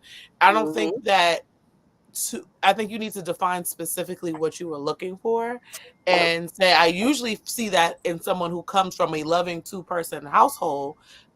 However, that is not, and I see it less in people who are single parents. So I think that that's what but when you, again, words means things. Words, they mean it. Like, so when you say it like that, it sounds crazy when you are truly trying to say that I want somebody because I'm so family oriented and I did not have that growing up. And I see the problems that come from when there is a lack of that. I prefer to have somebody who comes from a 2-parent household, mainly because of this, but I'm open. Or maybe you're not, but I prefer to have someone who's this, and I genuinely see it from people with a 2-parent household. Her just saying it like that just seemed dismissive and almost like you were being not classist, but like there's some ignorant. Kind of, not even ignorant, but it's basically you're being discriminatory to a certain type of people. Like your type of people, your type of people, yeah, but not even that. Crazy. But also it could have. My dad passed away. Like, does that mean that I'm not coming from a loving home? Does that mean my dad left me? Does that mean I'm broken? Like, I feel like there's so many circumstances in which one person, you could come from a 1-parent household and then it's still, like, I don't know. I just feel like that was a very underdeveloped thought and statement that she put out when the foundation was there, but the rest of the house wasn't really being built up to code. Like, that's just, I don't know. That's hilarious. I just, No, the reason why I use the word ignorant, because there have been a lot of ignorant statements that I have made in the past as far as my requirements to dating. And one of the things that I say all the time is, everything that I said that I wanted in a partner, Andrew was none of those things. Because when you talk about it was all surface and materialistic and kind of stupid. Like, I used to say all the time, like, I want a man that's an orphan. Like, I don't want this nigga to have no family. And I definitely ain't want him to have no sisters. And like these are the things that I used to say, and I was dead ass about it. And I knew why. You've been my one. And I knew my why for that. And my why for that was I know the insecurity that I had in family units because my family was not as strong. And I also knew how some mothers are very overbearing when it comes to their sons and they don't want to let them go. And I can't compete with your mother. And I also know that sometimes when you have men that have a lot of women in their life and they don't have their own man, then they overcompensate and they need that man to do all the things that the man that they don't have can't do. So it's just like, that's my man. Like, yeah, that's your brother. Yeah, that's your son, but this is my man. So you need to go find your man. So please don't call my man for you need to do everything. So it came from a very selfish place. And then with meeting Andrew and being with Andrew, it came with his mother, a bunch of sisters, a niece, a daughter, and a baby mother. And then thinking about it in retrospect of how all of those people have helped me grow and cultivate and kind of welcome me into the family, and how I now have a new family. Like, I see how ignorant the statements were, but I also understand that it came from a place of trauma, not from a place of understanding. So then I can go back and be like, you know what? I was wilding when I said that.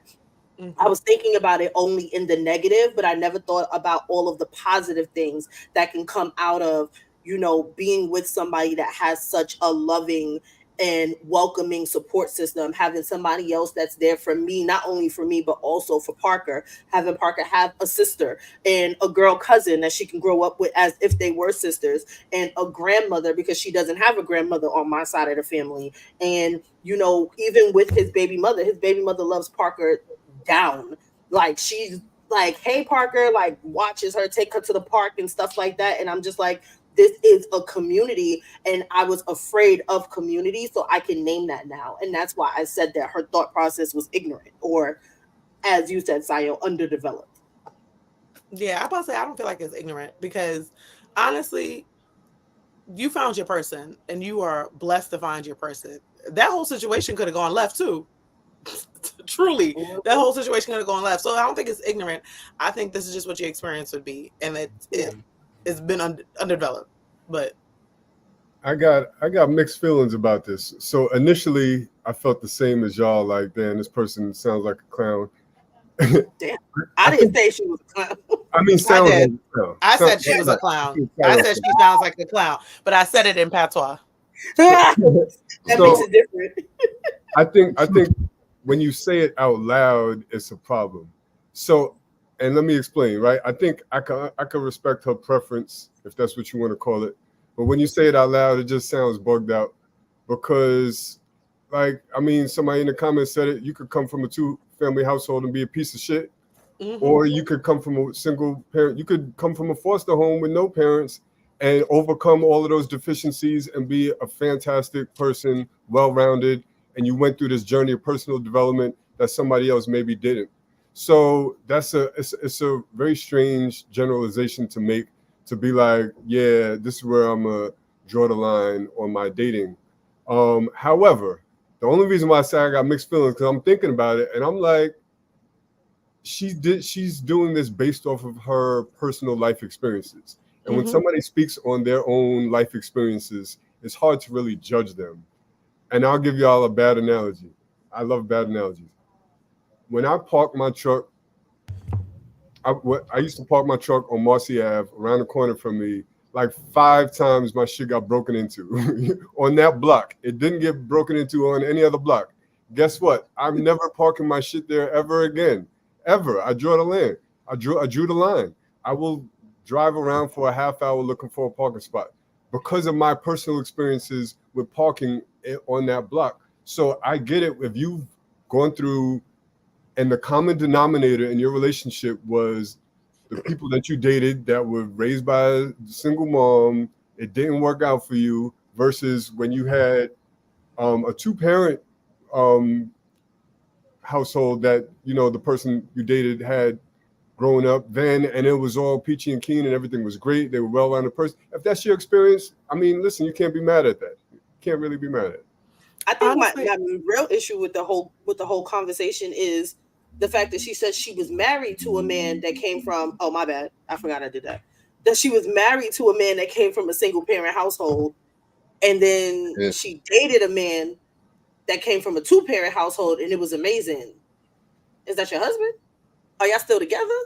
Yeah, so I have questions about that. So how did you marry that guy, but the other guy that you wanted, it didn't get there? That's what I was confused about.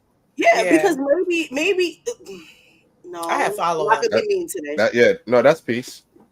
I'm not gonna be mean today because I was about to say something wild, but I don't understand the logic of you saying that when the other one married you, the other one fucked on you. From what I heard, that's what I heard. I could be wrong. Well, Crystal in the comments says, to be honest, especially in East African families, if you grew up in a 2-parent household, they wouldn't even want you to marry someone that's not the same. It's very common.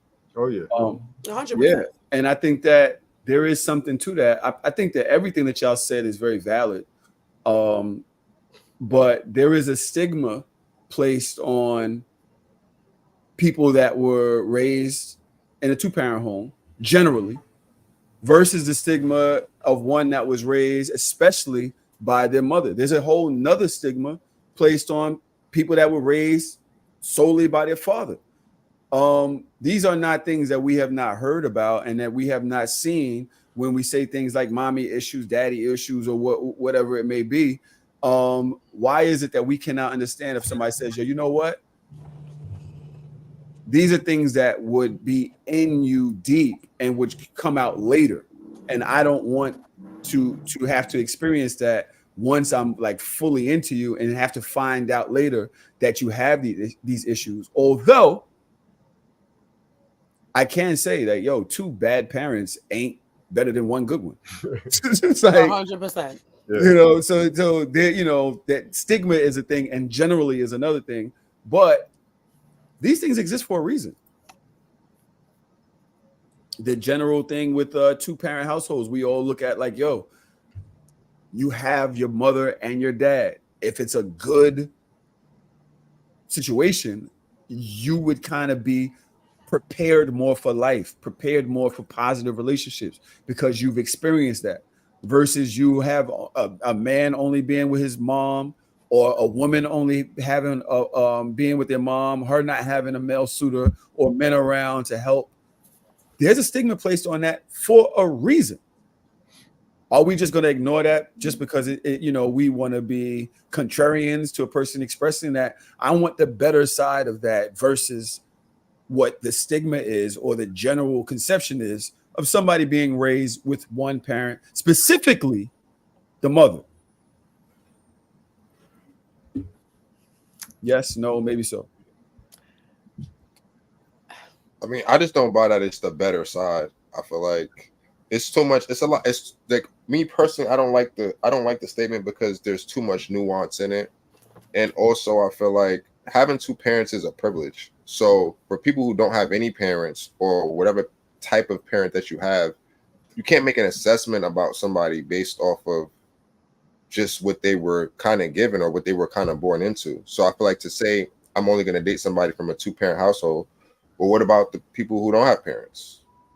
Are they not worthy? Do they not have the same ability like us to grow and build and become somebody? You know, like, so I just feel like the statement is, like you said, underdeveloped, I think. But do we not agree that a person that didn't have parents might have issues that other people might not have? That they don't. Everybody has issues. Yeah, like everybody has issues. So it's like, yeah, since when that was like the, oh, you don't have parents, so it's like that's the issue I'm going to draw the line at. Right, and then as a child, you don't have control over other people. You don't have control over your parents. You don't have control over the relationship that your parents have with each other. So that is kind of like crazy to even put that on somebody. But on the flip side of that, like, you can look at me, right? I'm a person that I came from a single mother household. My mom died when I was 15. So I basically was raised mostly without parents. By the time that my biological father stepped into my life, I was already in my 20s. But I am constantly, daily trying my absolute best to build the family that I never had.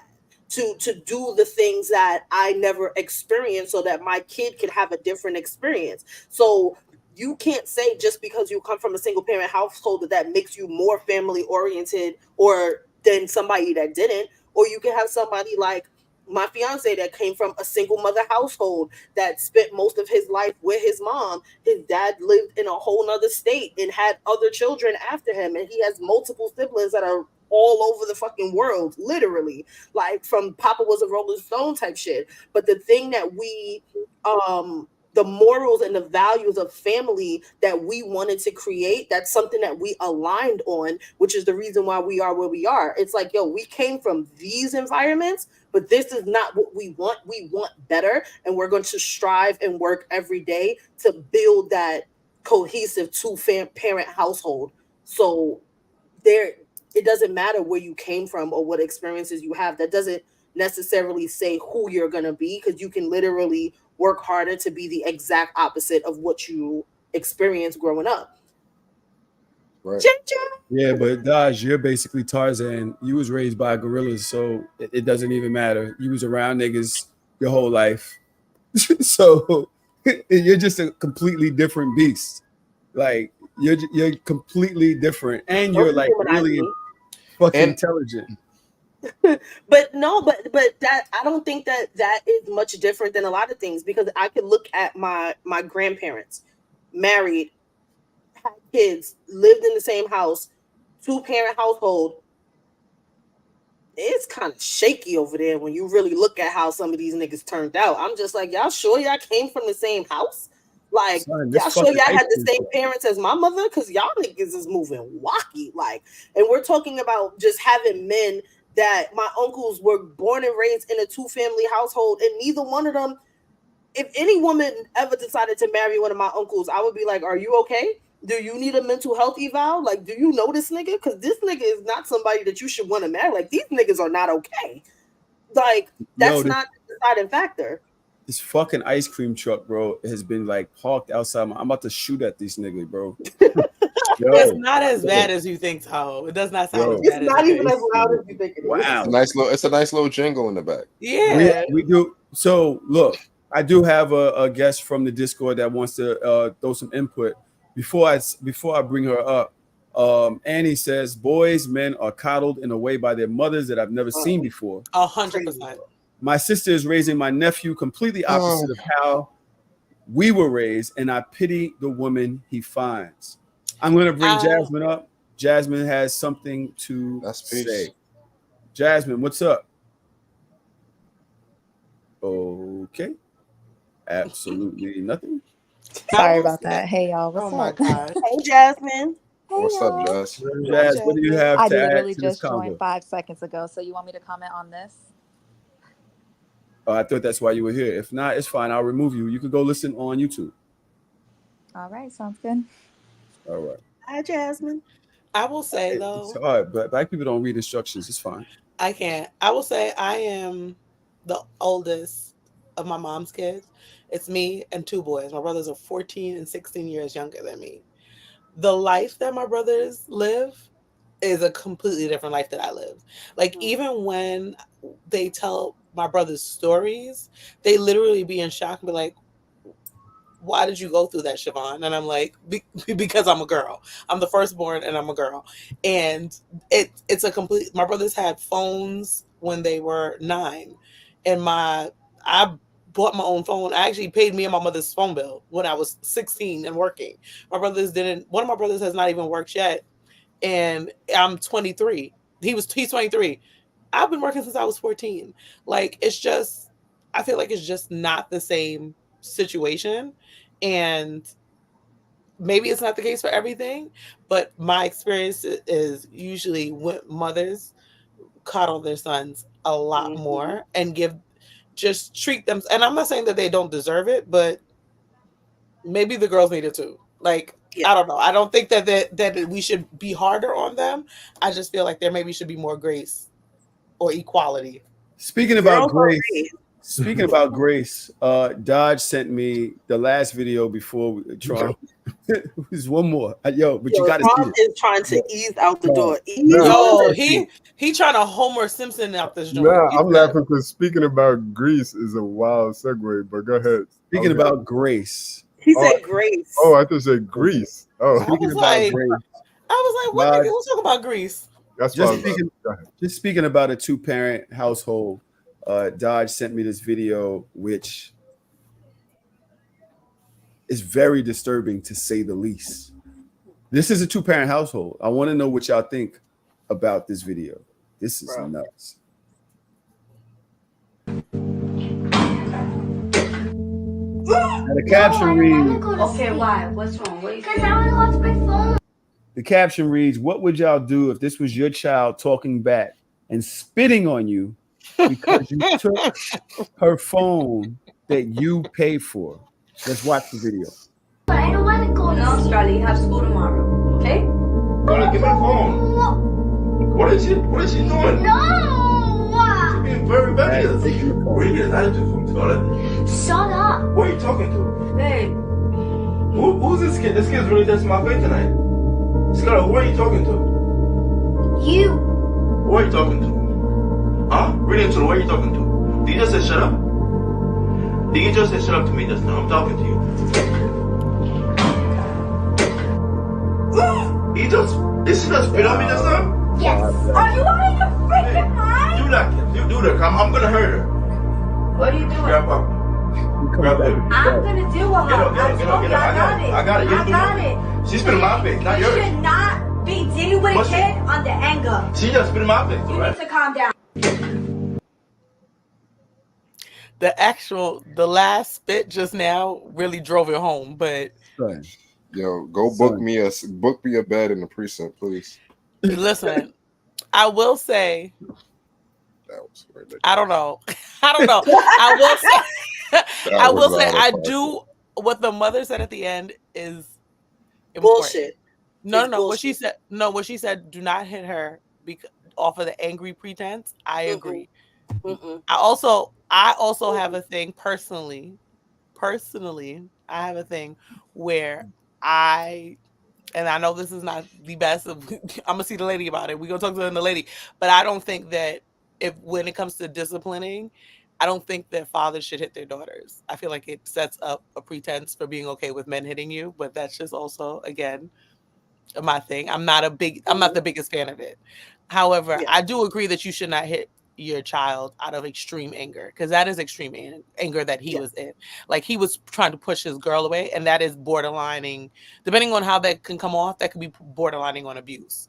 So again, I don't think that this child should not be reprimanded, but I do think that woman was right in which she stopped him with the belt.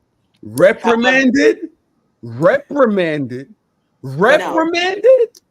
my thing, and this is the only reason why, like, Sayo, I agree with you in totality when it comes to, like, you should not respond in anger to a child when children are misbehaving. But there are so many different things that could have. It should have never got to that point. Oh yeah, and I think that. No, it should have never got to that point, and I think that that's where emotional regulation comes in, because after he took the phone and she told him to shut up, like, there is a part where you kind of have to disengage. He went in to try to, like, shake it out of her, like, did you just tell me, like, she told you to shut up, bro, you heard that shit. So what you need to do as a parent, because the shut up would have already caught me crazy. But what I didn't agree with in that moment was, it's very hard for you to tell somebody how to react when the action didn't happen to you. Yes, that part I agree with as well. And then also, from a parental point of view, they should have both removed themselves from that room, and that conversation should have never happened in front of the girl. Because now I could do whatever I want. I could disrespect my dad to whatever limits I want to disrespect him to, and then my mother is going to save me.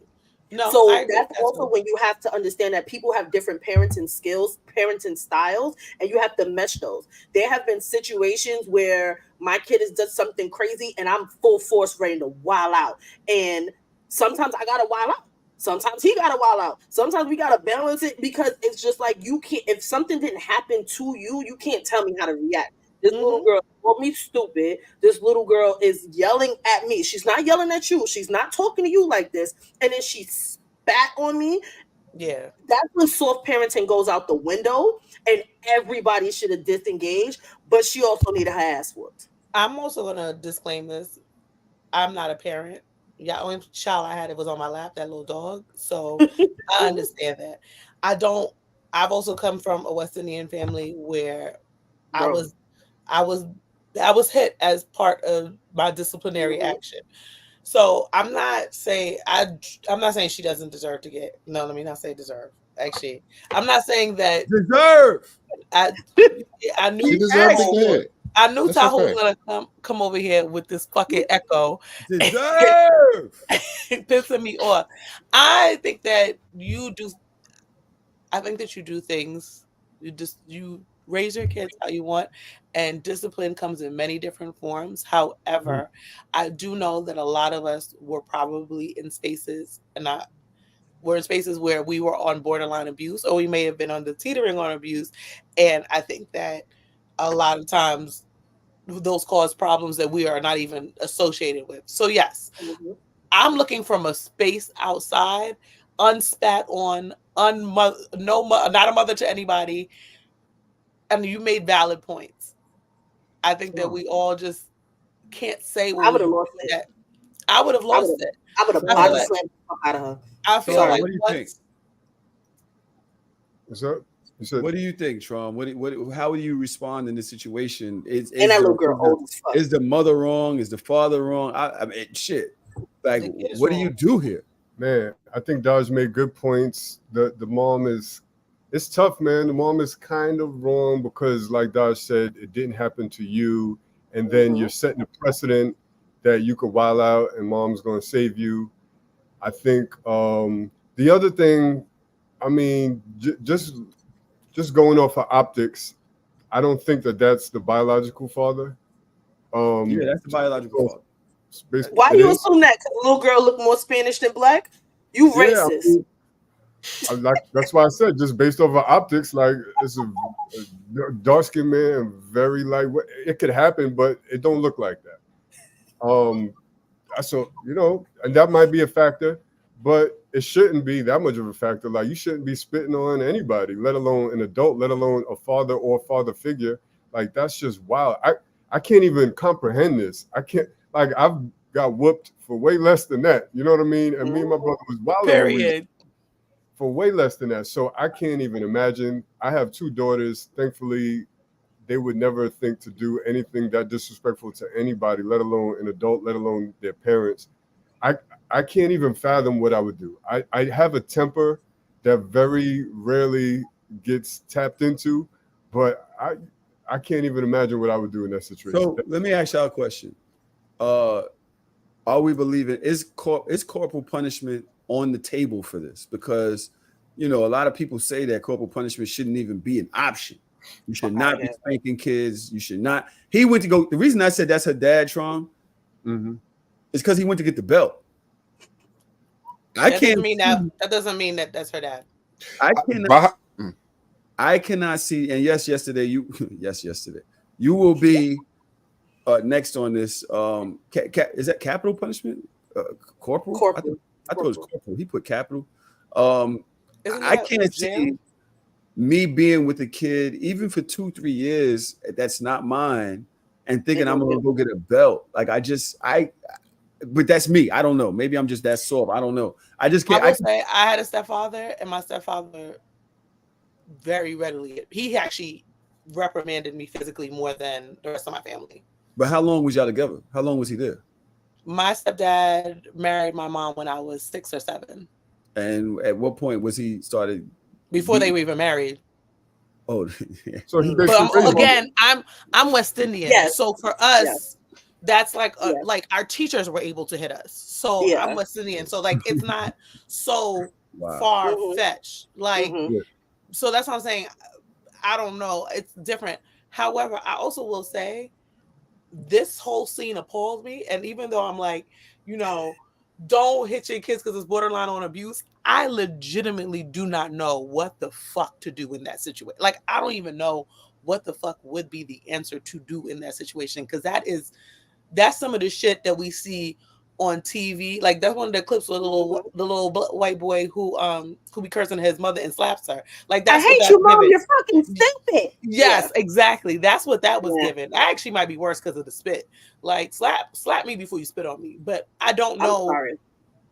I don't know what to do. Yesterday, what do you got on this? Same here. I don't have kids, but I just can't see that going well for me. I just don't see a metric where I could. I'm just being honest with you. I don't see a metric where I'm just gonna because for me, I think at that point it's more about a respect thing, right? And if I'm your father or your stepfather, if you would spit in my face, that means you spit in anybody's face. Mm-hmm. And what I'm going to do and what somebody else is going to do is two different things. Yep. So I feel like we got to nip this, in the bud right here, right now. Not to say that I'm going to like be overly physical, but this has to be the last time that you even think this, because I could not be me. You could do this to somebody else and things could go very differently. So I feel like just certain acts, I think, are even more important than having to, I guess, get physical in certain instances. But I think, especially like with the mother, when he did what he felt like he wanted to do to reprimand her, if the mother wasn't going to do it herself, I think you can't, like I said, you can't jump in and then have that conversation in front. And then now she feels like, yo, I'm a spit, I'm gonna do this, and every time I do this, separated my parents, divide and conquer. Exactly, and I'm gonna hit the default button every time, and mom is gonna throw the shield up for me, and it's like, regardless if it's me, your uncle, whoever, mom is not gonna be here every time you decide to do this. So you're gonna do this to somebody, and then you're gonna have a bad result, and then you get what I'm saying. So now it's a larger issue than just the phone getting taken away. She learned that. All right, so this is what I want to say. My thing is, like, I'm gonna take off the Black mother trope hat, and I have to put on my sound mind educator hat. The only thing that logically makes sense is if she has some type of emotional deficiency, and she's like emotionally defiant, opulent defiance or something like that, because that is what would produce that type of behavior. And that is the only way that I could see her not getting her ass whooped for doing that in my house. Like, you need a textbook IEP for me to be like, you know what? You're not in control of your emotions. You're not in control. Like, when you get like this, you're obviously not in control, which is another thing. If that is her situation, if she is emotionally defected in that way, and she's just opulent defiance, he should have once again disengaged. Even as a parent, even when your kids are getting snarky, disrespectful, whatever, I go through it all the time. Not only working with other people's children, but even dealing with my own. There's sometimes that they do a little bit too much, and I'm like, before I wild out in this house, let me fall back. Let me disengage, and let me give you a minute to sit in a room, to cry by yourself, to do whatever it is that you got to do, and then we could talk about it later. So you could cry, you could scream, you could do whatever you want to do in your bedroom. But when we're ready to talk about it, we're going to talk about it. But then another thing, I got a thing with bodily fluids that doesn't matter. Like, even down to when my baby was a baby, like that spit up and shit. I have a thing with bodily fluids. It really bothers me. As a baby, I was like, ugh. Parker coming in right at that time is mad funny. Like, what you say? All right. Somebody says they're a YouTube family. They do skits. It wasn't real. I guess it was made to actually bring up conversations like that, which a lot of families involving step parents don't happen. Was that spit real? No, yeah, I need to find out. I don't care if it was water. Yo.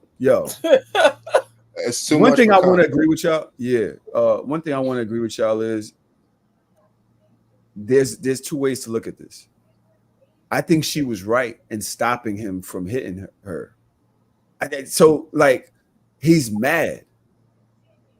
You don't beat a kid when you're mad. Like, she did something to him, physically did something to him. So him responded, like, I feel like she should have immediately jumped on that kid. That's like, what I said. Yeah. Hands. I don't want to say hands and feet, but definitely both hands. Before he got a chance to grab the belt or anything, she should have handled it like it should have already been in motion. Yeah. I think corporal punishment, especially if y'all were recording, that way when the police come, spit is an assault. Spit is an assault. You go to jail for that, little girl. So I was just defending my partner, and I definitely didn't want him doing it. She assaulted him, and I stepped in to intervene. Here's the video. So, but definitely a behavioral therapist at that point. Like, what do y'all think about behavioral therapists? Do y'all think that that's even something that we bring in at this point? Like, I think it's a bigger issue. Like I said before, I think at a certain point with certain stuff, and depending on the frequency of it and the stuff that sets it off, I think you have to bring in professional help, or at least see, like, you know what I'm saying, at least do an assessment, consultation or something, because obviously the typical parenting, it's not gonna do it here. Yeah. That was, bro, that's a lot. So, okay, now that we know this is skit, I am ready to move on to what I've been talking about and what I told Trauma I'd like to have him be a part of this. I know he has to do some things. Trauma supposed to leave 20 hours ago. At least an hour and a half ago. At least. Yo. Well, at least maybe an hour now. Maybe an hour now. But he's still My daughter had to fend for herself for dinner. I ain't gonna hold it. That's what I've been doing this whole time. I've been ordering Uber Eats.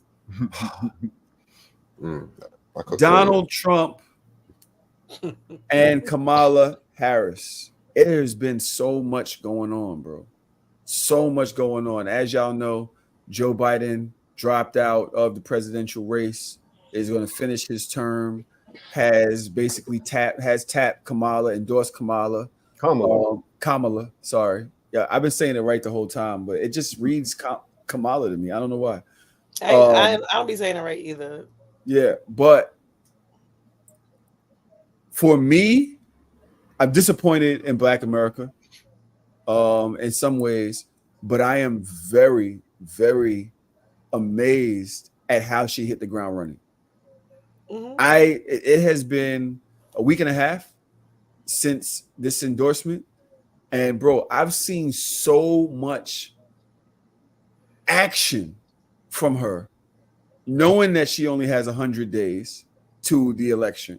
More action in this last week and a half than I saw Biden in the last year when it comes to this, to running or to, basically getting going. The campaigning. Yo, it was like I saw a speech the first day. Then I think I saw she went to the AKA thing or some sorority thing. Like the next day after that. Then the next day after that, like she was with drag queens, some drag queen shit. And she was making sure she involved the LGBT community. Then, like, she was on the tarmac at the airport. A sorority event too. Right. She did that. Then she had something else to say about what Trump said. Like, she is active. And I really, really believe in her movement. That's me personally. I love what I'm seeing. How do y'all feel about this? Yeah, I think that she got great momentum, because there was one point in the election where the majority of Americans was like, this is what we got to choose from, these two old niggas. You know what I mean? Definitely my little cousin. I don't care if you're going to vote for, if you're a Democrat or Republican, the majority of Americans didn't particularly care for either one. So now all of a sudden, now you got a third option, a younger option. She's sharp mentally, regardless of how you feel about the issues. It solves a big problem that people had with this election. And now, yeah, rightfully so, she has a lot of traction. She has a lot of momentum behind her. And it's kind of bugged out because she ran for president before and most people wasn't fucking with her. And she wasn't my first choice in the primaries when she ran, but because of timing and because of the juxtaposition, she inherited a good momentum and a great position to move on. Why? Because I heard that you think you use juxtaposition in so long in a sentence. I was very impressed. Yeah, that man got some words on him. I Dodge, know. how you feel about this? How you feel about what you've seen? Have you been paying attention? I have been paying attention, and so much has changed in a week. Because last week I was anxious. Last week I was like, I don't know. I'm not feeling it. What's going to happen? They're not going to rally behind this black woman like this. Again, and I said I'm speaking from a place of negativity. I was speaking from a place of I just don't trust this country to do the right thing. Because when has this country historically ever been on the right side of shit? It's always like crazy. But I am very impressed by what I have seen. I'm very impressed by the amount of people that have been rallying behind her, about the amount of money that she's been raising, about the fact that she's really been outside.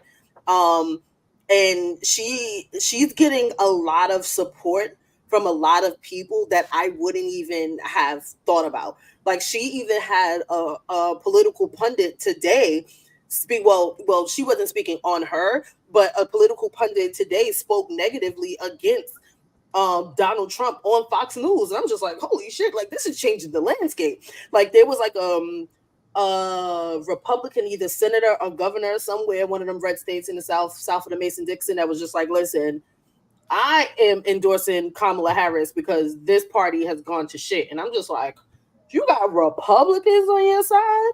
Like, you have the gated community of elders in Florida, like, doing like little rallies in their little golf carts and shit. Like, this is amazing to see, and it's something that I did not foresee. I was very afraid. I thought it was going to be a lot more negative, and I was just like, I'm so happy. I'm gonna say I saw it, Sayo, and yesterday. I'm gonna give y'all a chance, but I'm gonna say I saw it from the minute it dropped, and the reason why is because of something that Dodge said before. In the, I think, primaries, you said, yo, the undecideds went more than the person that was running against Joe Biden.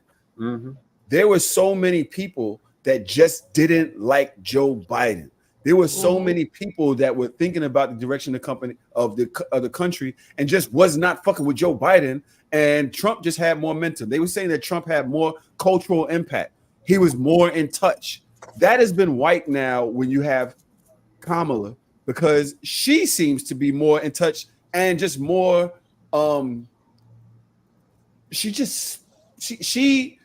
think that people vote for people that they like, people that they feel more like. They vote on how a person makes them feel, and I think that that's what Obama did. Obama made you feel a way, especially when he spoke. When you saw his family, like, you was like, okay, I believe in this guy. Obviously, he was still going to be the president of the United States. He was still going to protect the United States interests. So when he got in office, they're like, oh, well, why is he doing this? He's still a president of a fucking corrupt country.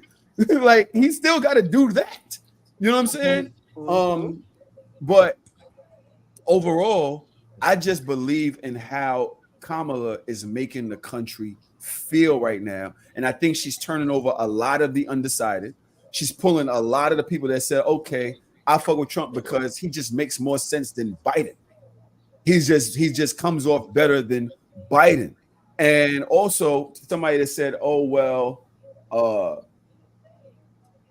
fact of the matter is, let me put this comment up, the electoral college still exists. She's already winning in most of the swing states. The polls have completely changed. I think she overcame a 5-point deficit in 1 week. In 1 week, she overcame a 5-point deficit to change in states like Iowa, Ohio, Michigan over to her in those states. She's also bringing Republicans over. And it's a lot of people that are like, oh, somebody said something about I'm not voting for it. And that's my little cousin. Yeah, it's the one that's tried to talk to you years ago, Dodge. I'm trying to get him to join the convo. That was years ago. But I'm trying to get him to join the convo. His ass don't want to say nothing now. But people is talking about, oh, she's not black, she's Indian. And I'm just like, answer my question. I don't want to hear nothing he have to say until he tell me how much a Peloton is. I swear to God, I don't want to have this conversation. I can't. I asked him that 3 hours ago. See, that's him right here. You asked him right when Trump was trying to get off this call. Yeah. He is ridiculous. I will say, I'm gonna answer this question too, but I'm gonna say that I was like, Dodge, when it changed, I knew it was a necessary change because Biden niggas was not fucking with Biden. Like, however, I was still very nervous because I did not know how people were gonna receive it, and I knew there was gonna be with this change this late in the game and how this whole election has been. I did not feel confident. However, I do think that where we are is exactly where we were with Obama. We have like this new, fresh perspective, and the hope that we have for the country is what's driving us and giving us that kind of electric feeling and giving us a little bit of positivity. And not only for us when we are in the polls, but it's also helping us spread just like, we actually might be able to do this. So that's number one. But number two, let me go back up to this nigga comment right here. How did Trump how affected and affected are two different words. Number one. I was about to say number first of all, but number one. Number two, I am a first generation West Indian woman, and I've seen multiple people have to leave this country and their families because during Trump's administration, he refused to renew work visas, school visas, and any other temporary visas for people whose whole family was over here.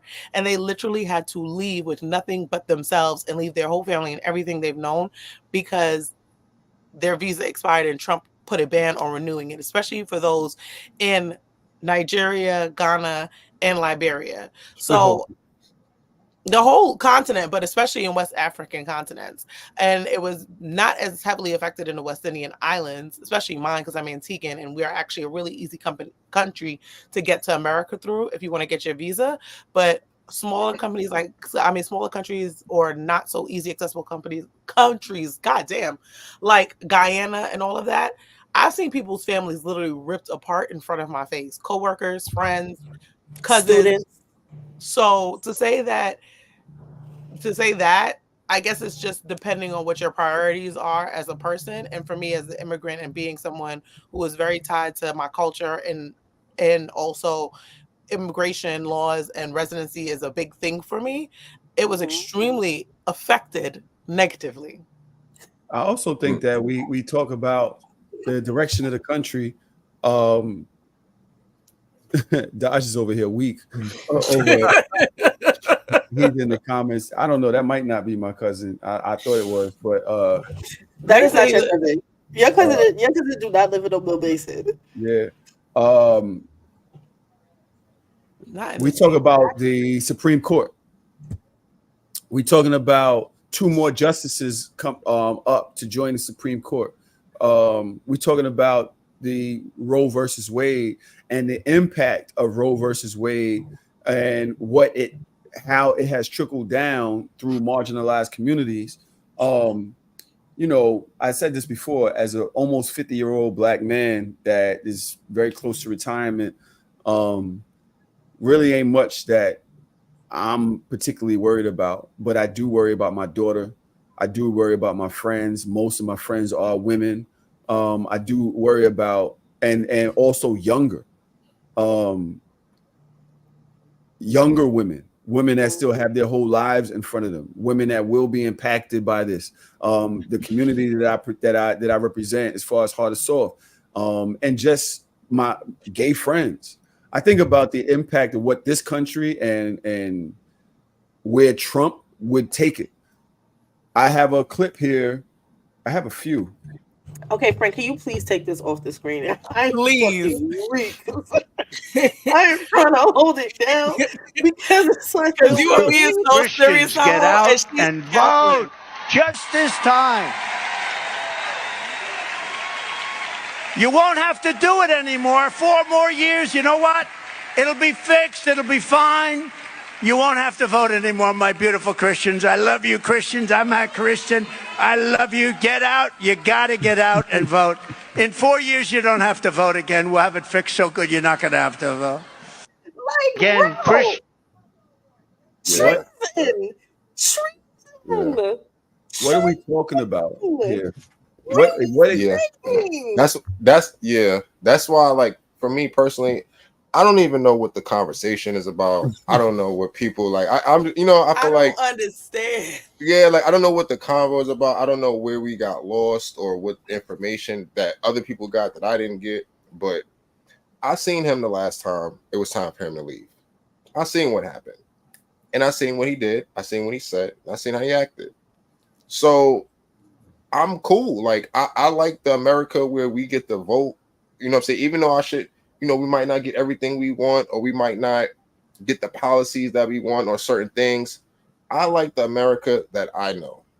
I like for shit to change every 4 or 8 years. I like to be able to vote my senators in. I like to be able to say the shit I want to say. If I want to protest, I could protest. If something happened to me with police, there's at least organizations and things that can hold them accountable. I like where I live at now.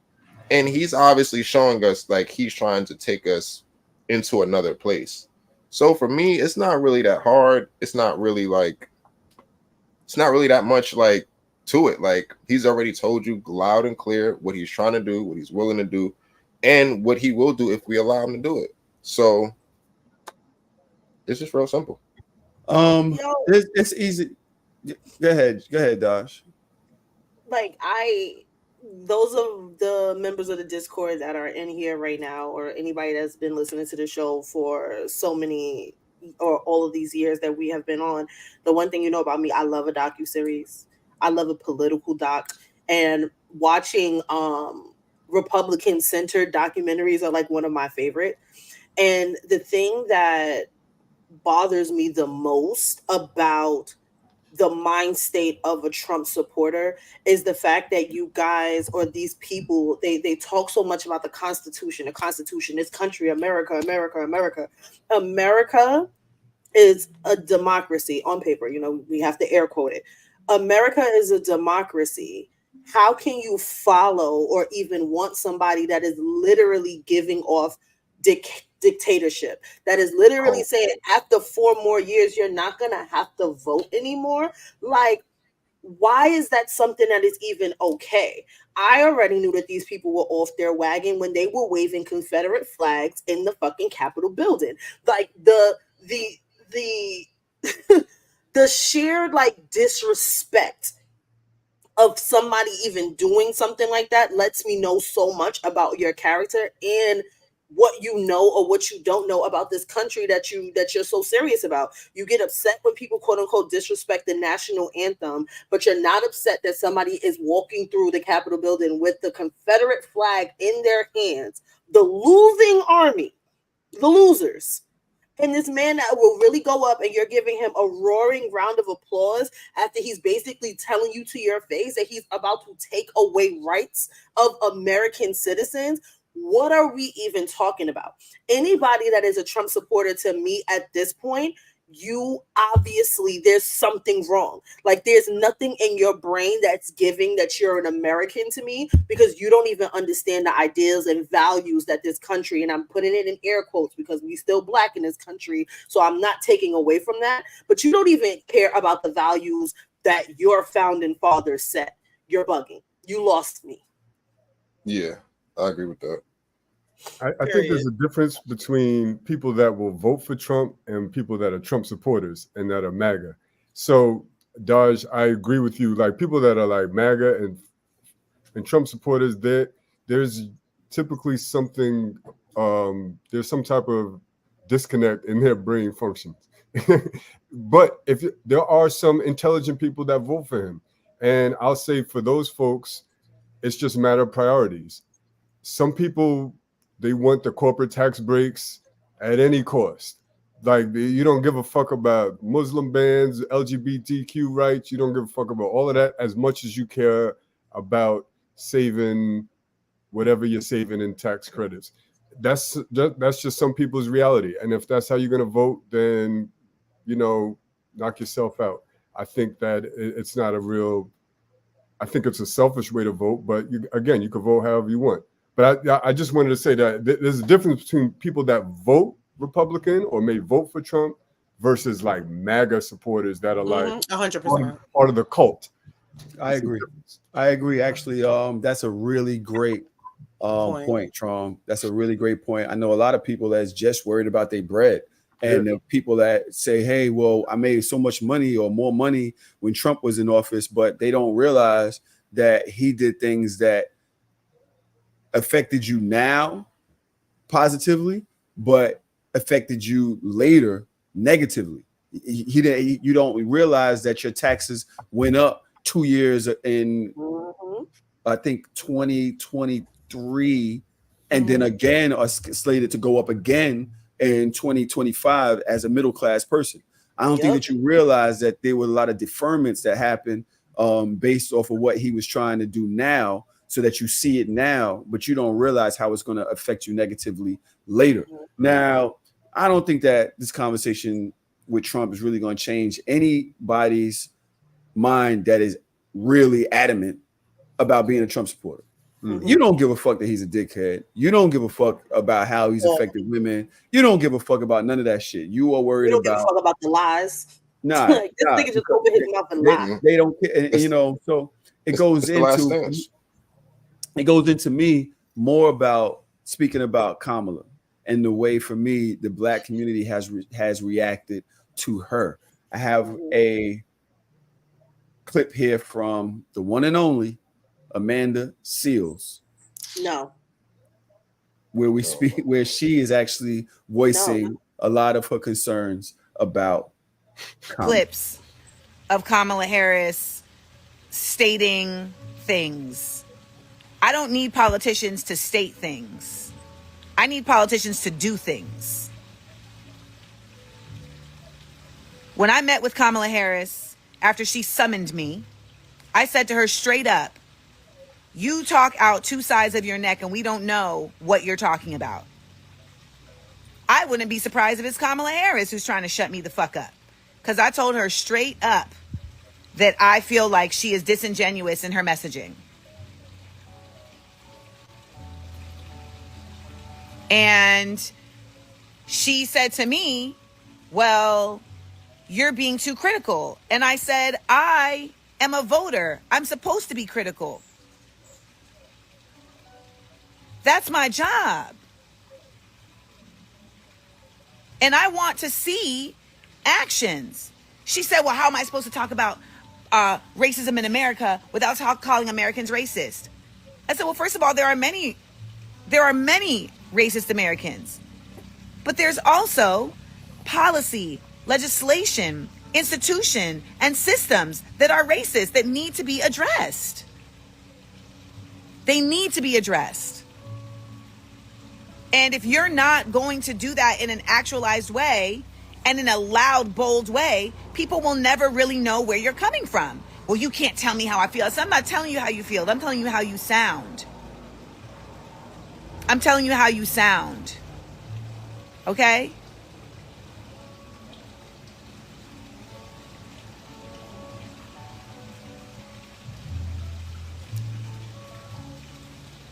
I guess that's all. The truth is that you should. Yeah, I guess. Jeez. What? Why do y'all? What happened? You know, I mean, on my fucking nerves. She actually made certain points that I could understand about holding politicians accountable. She did towards the end. So, yeah, but that's not my problem. When it comes to our Black politicians, especially in the presidential role, I honestly don't like. I don't expect, want, or think that a Black president should boldly do things specifically for Black people. The reason why is because strategically in the long term things, it's just not a good look. It's not going to get more Black people elected.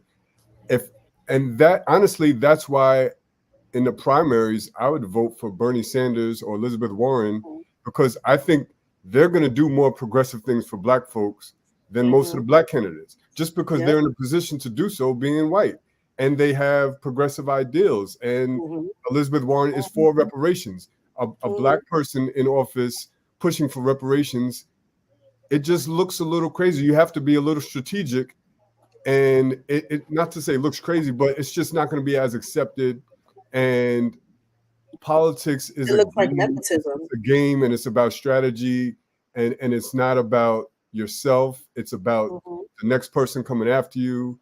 It's about being effective and who could effectively push what agendas. And, you know, just got to put all that into consideration when you think about what you're asking your Black leaders to do in those situations. And I think some people are being unrealistic. Y'all know me, I'm super pro-Black. I push for reparations. That's what I would want from any elected official.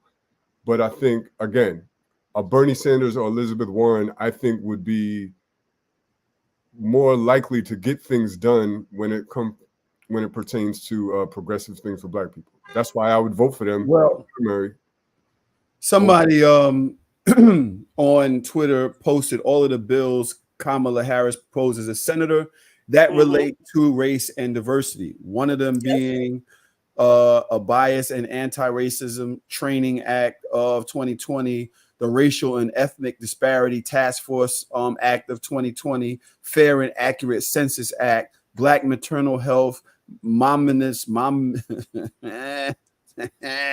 Black Maternal Health Momnibus Act of 2020, a resolution condemning Stephen Miller for trafficking in bigotry, hatred, and divisive political rhetoric, blah, blah, blah.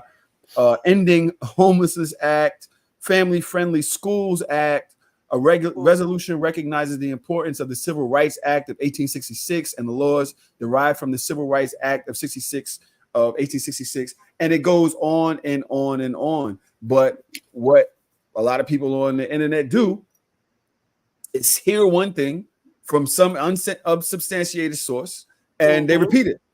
That's because their thing. They jump on that shit like a fucking surfboard, and they try to ride that wave, not doing any research, not doing any Google, not doing anything. And got the world in their hands and don't use it. It's just because y'all got hate in y'all blood and y'all actually hate yourselves so much. It'd be like, why this nigga? Who is this nigga on a horse? Crab in a barrel mentality. It's very big. Who is this nigga on a horse energy? But it's also important to name the fact that not only has she tried to push all of these different types of legislation, most of them did not get passed or even go through because we had a heavily Republican Senate and House of Representatives. You can propose anything you want. That doesn't mean that it's going to get passed because it has to get past all of these people, which is why not only are people trying to get her elected, but they're also trying to get her a Democratic Congress so that the policies that she does want to implement can actually probably pass, and you don't have to worry about it getting vetoed once it hits the floor. Like, people don't know enough about politics, to me, to spew the rhetoric that they do about politics, and that's the problem for me personally, which is why my vote can't count as much as some of these niggas. We can't have the same Wade vote. Like, it don't make no sense to me. Well, it doesn't. Like, it doesn't. Your vote is not going to count as much as a lot of niggas because you live in New York, and New York is going to go a certain place, and the places that matter are the places in the Midwest, the places that have a bunch of those little states that have a bunch of small electoral votes that add up to more than what the bigger states do. Trom, I know that you got to go. I want to give respect to you and your calendar. What you got going on? Please let us know your final thoughts, and then go on ahead, take care of what you got to take care of. All right, thank you. Shut up, man. Shut up, man. My final thoughts is I was excited when Kamala got in the race because I thought it was a breath of fresh air. It's a new candidate. I'm still somewhat excited. I'm not like super pro-Democrat, blue, no matter what. But I think she's the better option. I think she's the better candidate by far. I think the people that are surrounding her are way better. So the people that are knocking Kamala, like, yeah, you're gonna find shit you don't like about any political candidate. But if you got two people running, why are you bashing one person when the other person is wild and just a terrible option. I just don't understand that. If this was the primaries, then I could understand people publicly questioning Kamala's record. But at this point, it's like, vote for who you want to vote for. What's the point of? I just don't get it. So especially Black people. And then another point I want to make. I'm just venting, right? I see with the Black men that disrespect, and even OMA in the comments. I'm assuming you're a Black man, calling her curry powder and shit like that. The disrespect from Black men is very nasty for several reasons, because white men are disrespecting her.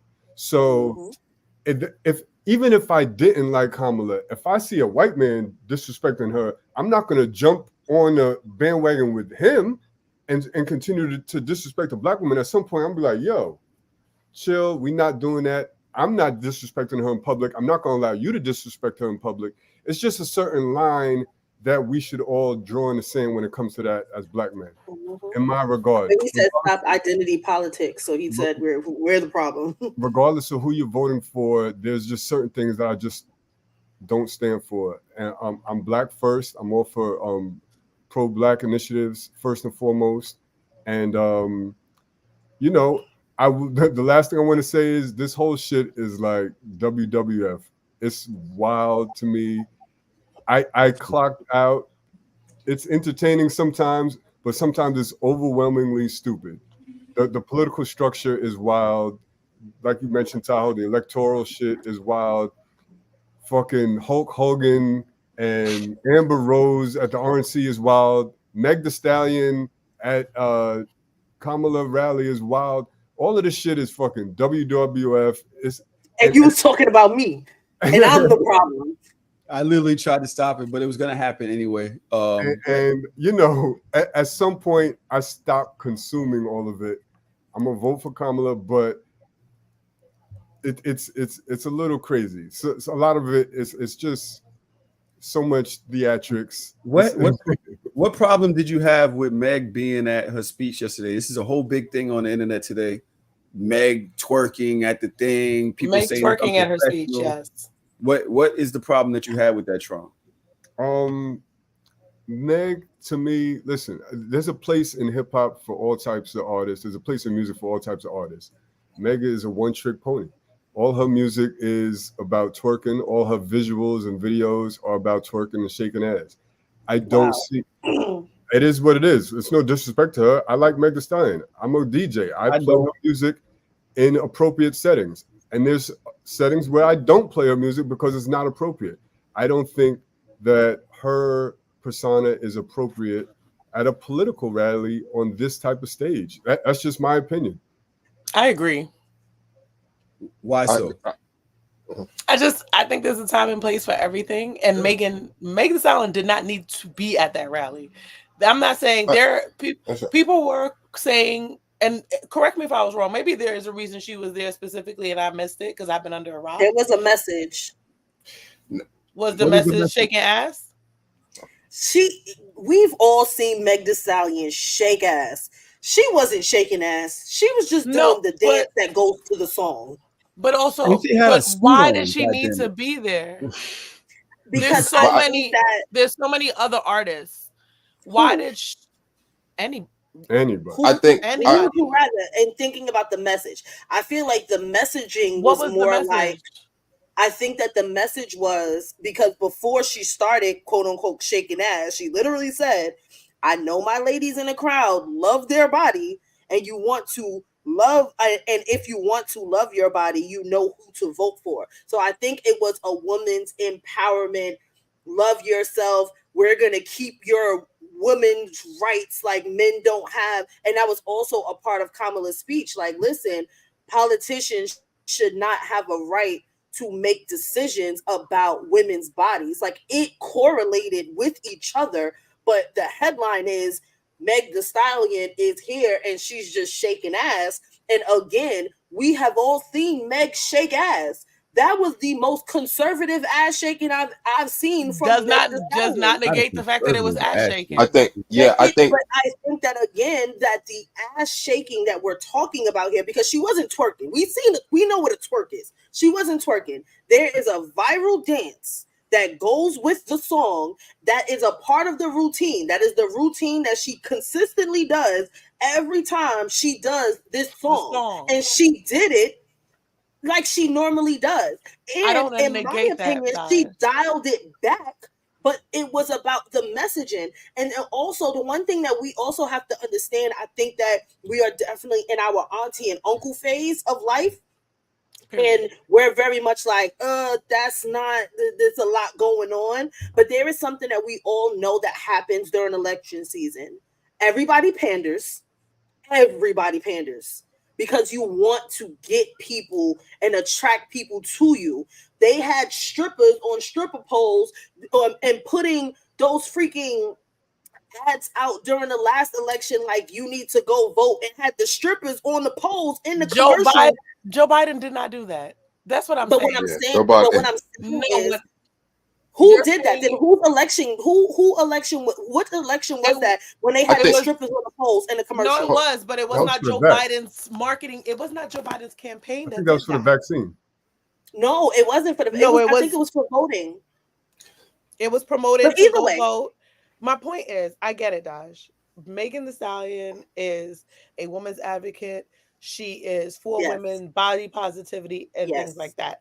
I think there is a time and place for everything. I don't think that Megan Thee Stallion, in my opinion, was the best person to go. I think that there's so many other women. Y'all could have had TLC come out and talk about TLC. That's what I'm saying. But this is I'm trying to think of I'm thinking of off the top of my head. I'd rather Lizzo for body positivity. I don't like Lizzo, but the one that got sexual allegations. I'm not saying she's the perfect person, but I'm saying I would rather her. I think Meg the only person worse than Meg is Sexy Red in terms of like what her persona. It's just inappropriate. Like you wouldn't have her perform at your school either, Dodge. It's certain settings where it's just not appropriate. But then you can't say that when you have people like what's this Chef G's and Sleepy Hollow, all these fucking real niggas that's on the stage with Donald Trump. Like, we're talking about election season. It gets very nasty. But one thing that I can say, and one thing that I see next time I see you, nigga, I will shoot you. You know that? Don't fucking play with me. Hold on, pause. I just want you to understand something really quickly. Friend, not friend, whatever. Don't you ever roll up on me outside. If you see me outside, you better come correct. Don't fucking play with me. Anyway. Y'all. But what I'm saying is, hold on. I'm gonna keep it cute. But what I'm saying is, I heard and I saw old students of mine that are now in their 20s. They are excited. They were posting this with an excitement. And I'm like, I'm not saying that Meg Thee Stallion was the perfect person, because no, like that's not what I'm saying. But what I'm saying is, if you're trying to rally younger people and you're trying to rally people to you, unfortunately, the younger people are not as nuanced as us. Some of them, this is their first election ever, the first time that they're ever going to vote. And if having her and having Quavo and playing Kendrick Lamar at your campaign rally, if that's going to get these people excited, I'm not against it. I can't be, because I don't love it, but I don't hate it. Let me ask y'all a question. I get it. Why are we talking about all of this, right?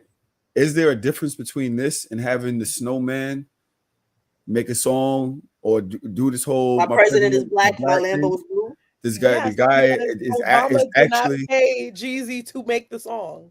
I mean, we didn't have no big problem with that. We celebrated it. We knew that it was all. I would have had a problem if Obama paid his campaign dollars to hire Jeezy to make that song. I would have had a problem with that. Strong. Matter of fact, yesterday you've been sitting on the side. You act like I think you've had something to say for a while. Yeah, we moved on from that, but I think I mean, yeah, like y'all all kind of hit it on the head. Like, I mean, obviously, we don't like the pandering, and obviously, it's, you know, we know that it's for engagement, it's for excitement, to energize the young people, and just, you know, the women overall, I think, that are going to be needed to win this election. So, I mean, again, I don't love it, but I'm not going to say that I don't think Meg didn't deserve to be there. I think it more so speaks to her musical prowess and her as an artist, that she just didn't have some other music readily available to perform. Like, I have no problem with anybody being there, but I think if you had Quavo perform or somebody else perform, they have music that is a little more appropriate for the time, although we know what their main music sounds like. So to me, that was just more so an indictment just on her music, her artist ability overall. But I'm not mad at, I'm not mad at them having her there. I feel like, you know, anybody that's gonna come and turn the vote out, you know what I'm saying, do it. I mean, Trump, look at Trump people, that he got Hulk Hogan and all type of just characters. So get whoever you can get, like, you know what I'm saying, whoever you could get them. Like, so I'm not mad at that. When I was initially speaking on this, give me a second, Saya, and you up next. But when I was initially speaking on this, I was saying how Kamala is focused on a lot of different subsectors of her voting block at the same time. She is going left, right, up, down, north, south, east, west, space, under the core of the earth. She's going every which way at the same exact time because she has a very limited time and she's moving off momentum. So while the argument online is, oh, she's going after the younger group with this, and people are like, oh, get the fuck out of here. Nigga, do y'all not understand that Meg Thee Stallion has what, 35 million people following her? Or she's doing a sold out tour.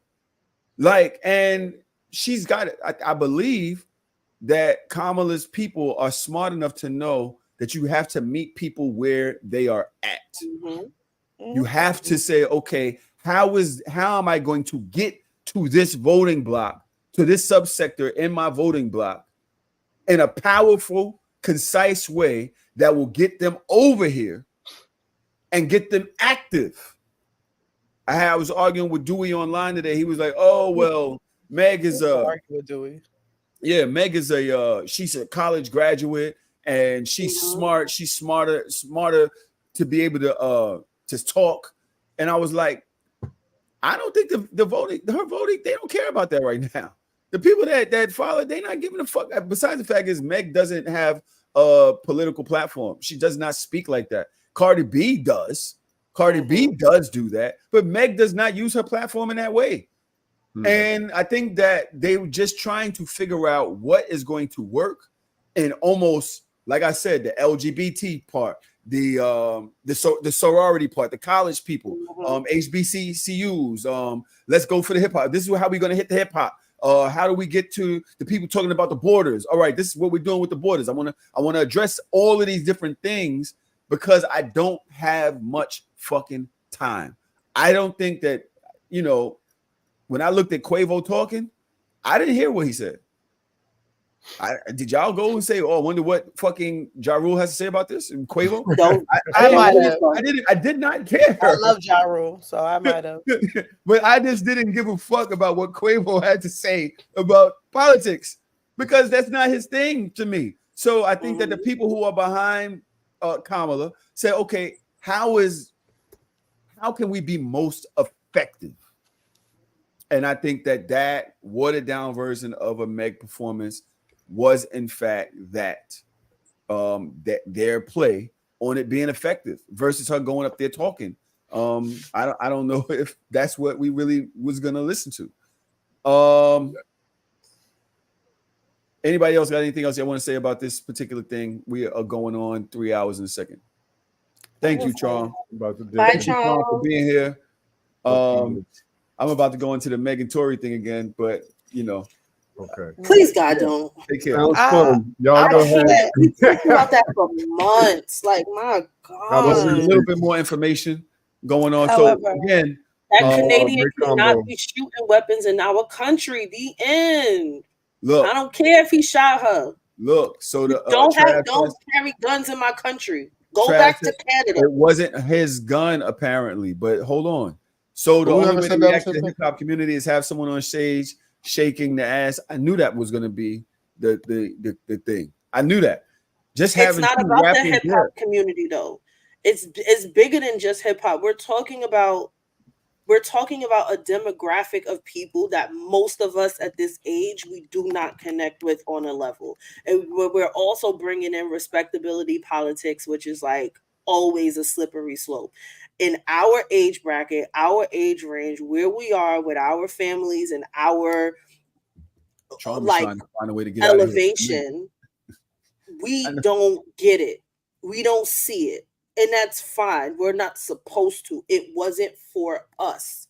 It wasn't to appeal to us. If it was to appeal to us, then she would have gotten other people. We are going to vote for her regardless. We have motherfucking sense. It's not about us. It was not for us. It was for them. I get that, Daj. I think for me, again, not for us. I understand the point of getting Gen Z and energized. I understand the point of appealing to the younger crowd, getting them excited. I just think that there is a time and place for everything. And yes, Megan was dialed down, but honestly, what Tahoe said is exactly what I was going to say. We could have gotten Cardi B.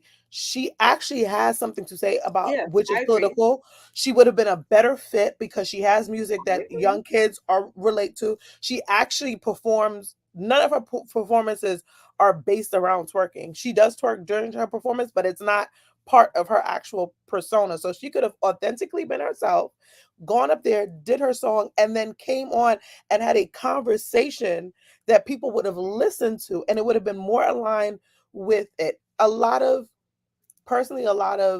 yesterday was it felt a little forced. It felt a little forced. So I will say again, feels forced.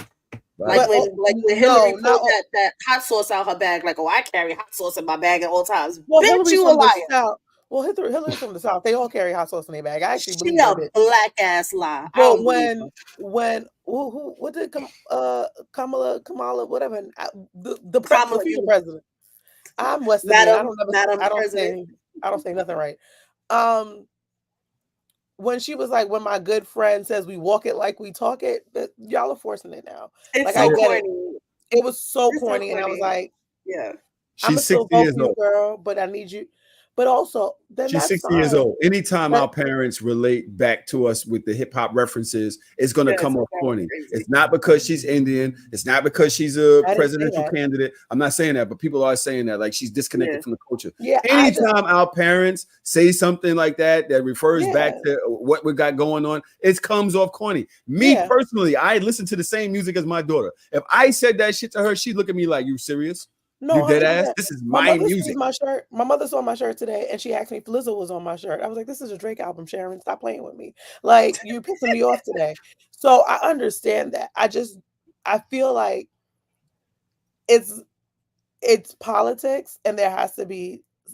I'm a very unserious person. There has to be a slight level of seriousness. It may not have to be consistent, but it still has to be an undertone of seriousness. For me, I feel like yesterday was just too much, and it was just too forced, and it felt inauthentic. It felt like I'm really just trying to get your vote. So whatever I could do, Obama did it. I think Obama did what he did effortlessly. He got everyone engaged, and he was still authentic to himself. I don't think that she is on that path yet, but she doesn't have the luxury of time. She doesn't have the luxury of being a man in this situation, which it not saying that, not to go open up the gender wars thing, but it has been brought up because her being a childless woman has been brought up, so she doesn't have the same luxury. To that point, so I think she just needs to be more authentic. I don't know. I know you got to dip out in a second, but I do want to ask you. This whole debate thing has come up, and I personally don't. I want to see the debate, but I also wouldn't be mad if it didn't happen. The reason why, for me, do y'all want to see a debate between Trump and Kamala Harris? Trump? I mean, Trump. I was like, Trump about to go talk to Kamala. That's where he went. Trump and Kamala Do I want to see it? I think we need it. I don't want to see it. Yeah. Though. I think that I think it's going to be an ugly thing, and it's going to trigger. Ugly. It's going to be ugly. It's going to be disrespectful to her. It's going to be, and then inherently disrespectful and triggering to a lot of Black people, especially Black women. However, I think that if we do not do it, it's just going to show. It's just going to be like, what presidential candidate has never done a debate before? Mm-hmm. Like. And now we're already starting to give exceptions to her because she's a woman, because she's a Black woman. Do we think she can't take it? Like, it's just going to be, it's either way, it's going to be nasty. And I think that if we expect her to run this country through the good, the bad, and the ugly, because we are at the ugly right now. Right now, the USA, the UN USA stands for ugly. We are at the ugly right now. She needs to be able to She needs to be able to defend herself if she's going to defend us and make the right choices for us. I know y'all want to talk, but I have a point on this, an opinion on this, and it is a debate for Kamala. I love that she's being assertive. I love that she's like, yeah, I'm ready. What's up? Let's do it. Come outside. But I also believe that, again, people that like Trump don't give a fuck how disrespectful he is. They don't give a fuck how condescending he is. They don't give a fuck if he interrupts the moderator. They don't care because he's a white man and he stands in his shit. And it's okay for white men to behave a certain way in this country. It's expected. I think that Kamala will be under a different type of scrutiny. I don't believe that she will be able to, you know, I said this before, and please give me a little grace with this, that, he can't beat a Black woman at arguing, right? I said that. He's not going to be able to diss the same way she is, to be slick the same way she is. But I do believe that the country watching that will be misogynistic. 100%. Will look at her as less presidential. Will use her, if she doesn't come off a certain way in her responses, as weak. Or either as weak or aggressive or whatever it may be, whatever word they want to use to categorize women in a disparaging way. I think that, and that is a hard thing to do when you're under attack from somebody, and in the moment you have to temper your response to millions of people who already have "she's a woman" on their tongue, already have it to judge her because she's a woman. It's already right there. So any which way, any misstep goes against her. Forget the policy talk. But I think that's going to happen regardless. Yeah. So why, and why are we, Jesus, and why are we? And why don't we have the confidence in her the way we do have other presidential candidates that she can handle herself? She's going to be judged. They pulling her up with Montel fucking Jordan, or Williams, or whichever Montel. They're pulling her up dancing and in silk dresses like she wasn't 20 something. They're going to scrutinize her anyway. And if this is part of the process, we need to be able to see that she can handle herself and him and get a little more confidence in her. I disagree. Colin. Go ahead. You disagree? Go ahead, yes. Yeah, I disagree. I feel like, I don't know. I feel like there's a lot of apprehension about her and her ability to debate him. And I want to know, why do people keep talking like Trump is like a good debater, or like he's somebody that conveys cohesive thoughts or ideas? Like, I feel like she's gonna mop the floor with him. And the only reason Biden didn't mop the floor with him because Biden is, he's just old and he wasn't able to, readily. Yeah, he wasn't able to do that with him. So it's hard to prove in real time.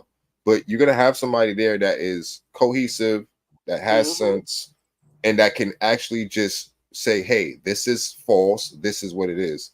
And I think, like you said before, the debate is not for people like us or people on the Trump side. It's for the people in the middle to actually hear the ideas from the candidates. And that's the one thing that I think that she can do and she will do. And I think she's going to easily win a debate off that by just conveying ideas. Listen to the question, answer on the policy, and let him get caught up in the all of the other greatest hits, the Hillary Clinton shit, all of the shit that he usually do. Let him do that.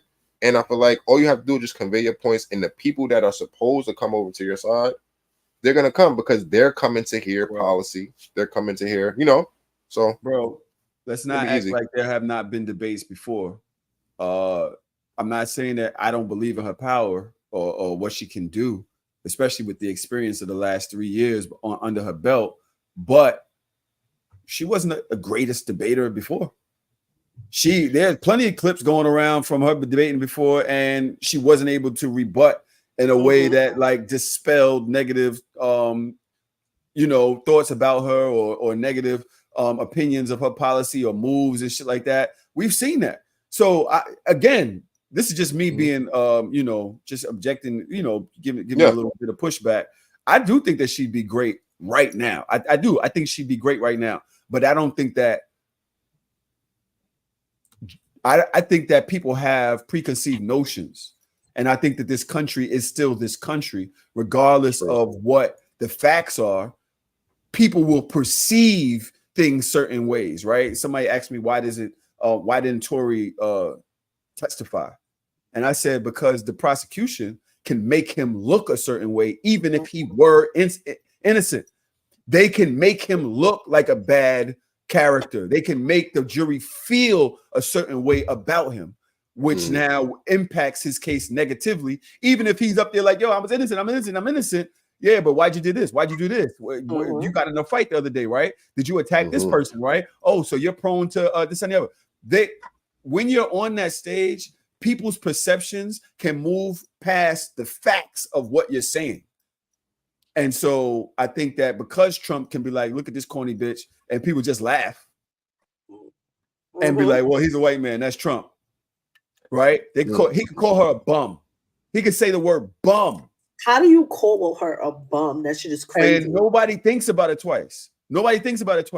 I actually have a video here where the man actually says, look at this video, bro. By the way, Kamala will not be your first female president. She will not be your first female president. It's not the way it's supposed to be. We're not supposed to have a socialist. Look, we're not going to be a socialist nation. We're not going to have a socialist president, especially a female. Socialist president, we're not going to have it. He can say what he want to say. Especially a female. Nobody better than I. There was a woman in the back like, yeah. Because like I told you before, it's everybody's on their side. All of the Trump people, they already, whatever he says, they're going to go with. It's not about us. It's not about them. It's about the people in the middle. And I think that's where he's not picking anybody up there. He's not gaining anybody new into the fold, especially not with what's the guy named JD Vance. Yeah, Vance. He's not adding anybody into the mix with that ticket. No. So it's not like he's going outside of the coalition and bringing new people in. So all right. We've been here for a couple hours. Sayo's back. She's about to say bye to us. But I did want to ask real quick. Dodge, you brought up the Meg Tory thing. I brought up the Meg Tory thing. You said, no Canadian can shoot any other. It has now been alleged by the bodyguard that it was Kelsey's pistol. And now I heard on a podcast today, Joe Budden was like, yeah, we all knew it was Kelsey's pistol. Everybody knows this. This is industry wide. We all knew it was her that had the gun. It was her gun. That's what. Go ahead. Yes. Am I wrong? No, that's fine. No, I mean, everybody, like, if everybody watched the trial, like, you can't watch a whole trial about somebody getting shot and then they never tell you who gun it was. That's never happened before. We've never seen no court. I've watched SVU, court TV, everything. They've never went through something and there was a gun involved and they just never told you whose gun it was. It was just a mystery gun and it was shot. That's all we know. So it's like, come on, bro. We knew that was funny back then when it happened. So that's not like news. I didn't think that was news. I just want to ask the ladies in the room, does that, if you know now that this was her gun, does that change anything about how you view that case? No. I don't really give a fuck. I'm about to say, well, that's actually the real answer. But two, if just because it was her gun doesn't mean that she shot it. Right. So the reason why we are upset is because he shot Megan Thee Stallion. The reason people are saying he shouldn't have gotten this much jail time, and if the gun really is hers, Kelsey's, if it really was Kelsey's, then that is actually accurate, probably. But also, he also shot somebody, and he was on his third strike. It wasn't that he got it just because he was Megan Thee Stallion. It was because he got it because he was on his third strike. So the driver in the car, affidavit has come out from the driver in the car. I know, and affidavit did not say. He said that he did not know who shot him. Let me finish my statement, please, young lady. Okay. You ain't got to jump all over me. I didn't shoot nobody this time. I was about to say. I was like, the affidavit does say that they were all struggling over the pistol. He does not know who actually fired, but because it happened so fast, they did. She had it. What's his name? Daystar runs over, tries to grab it, tries to get it, and he then says, I didn't see what happened after that. So wait, why did she have it in the first place? He said that the affidavit basically said that she went at Meg with the hammer. So there's two things. One, that doesn't prove it's her gun. It could be she would have holding. They never actually said in the affidavit that it was her gun. They said she presented the gun. It could have been Tory's. How many hood bitches hold guns for their niggas? But I feel like okay. It was a driver. Number two, there's a part of the testimony, and again, if it comes out that Megan Thee Stallion is lying, whatever. But there's a part of the testimony where Megan said Tory addressed her as he shot her. Are we just we're still discrediting that? Yeah, I feel like that was. I feel like that was. Come on, like that was crazy. That was the one.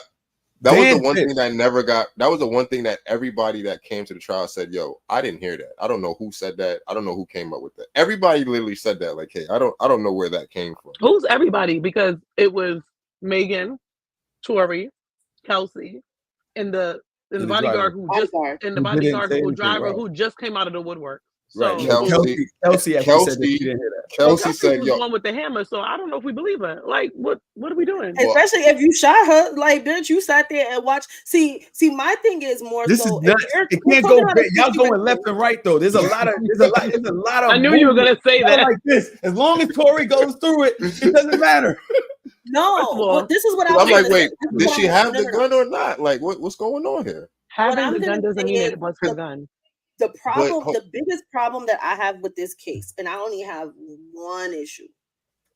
If he did not shoot her and Kelsey shot her, he should have said it was Kelsey. Kelsey should not have allowed this black man to go to jail for something that she did, and everybody is still mad at Megan. If there are two people tussling over a gun, I'm going to say the person that I think did it. I have two people. Agreed. I think it was him. That's what I'm going to do. That's how I'm going to do it. So if it does come out that Kelsey is the one that shot her, y'all should all be very mad at Kelsey, because Kelsey knows she shot this woman and she allowed all of this to happen and did not take any type of accountability for it. Regardless of who shot Megan, Megan did not shoot herself. Therefore, I am on the side of the victim, the person that got shot. Let me clarify something very quickly. Not that she did not say, I think anything. She said, you did this. She said, yo, you shot. That's what I'm saying. Like, that you did this. So if there was a struggle or whatever, that should not have been said. She should have said, I don't know. But she actually said, this is what he did. She actually said that they didn't even have a fight.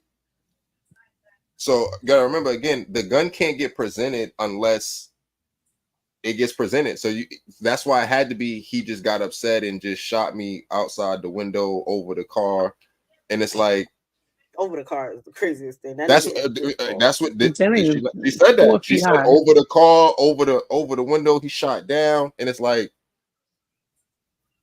all right, I guess, like, but again, if y'all two had a fight, and we know now from all the stuff that's came out that they had a physical altercation, but in your court testimony, that fight is just not mentioned. That's a little peculiar to me.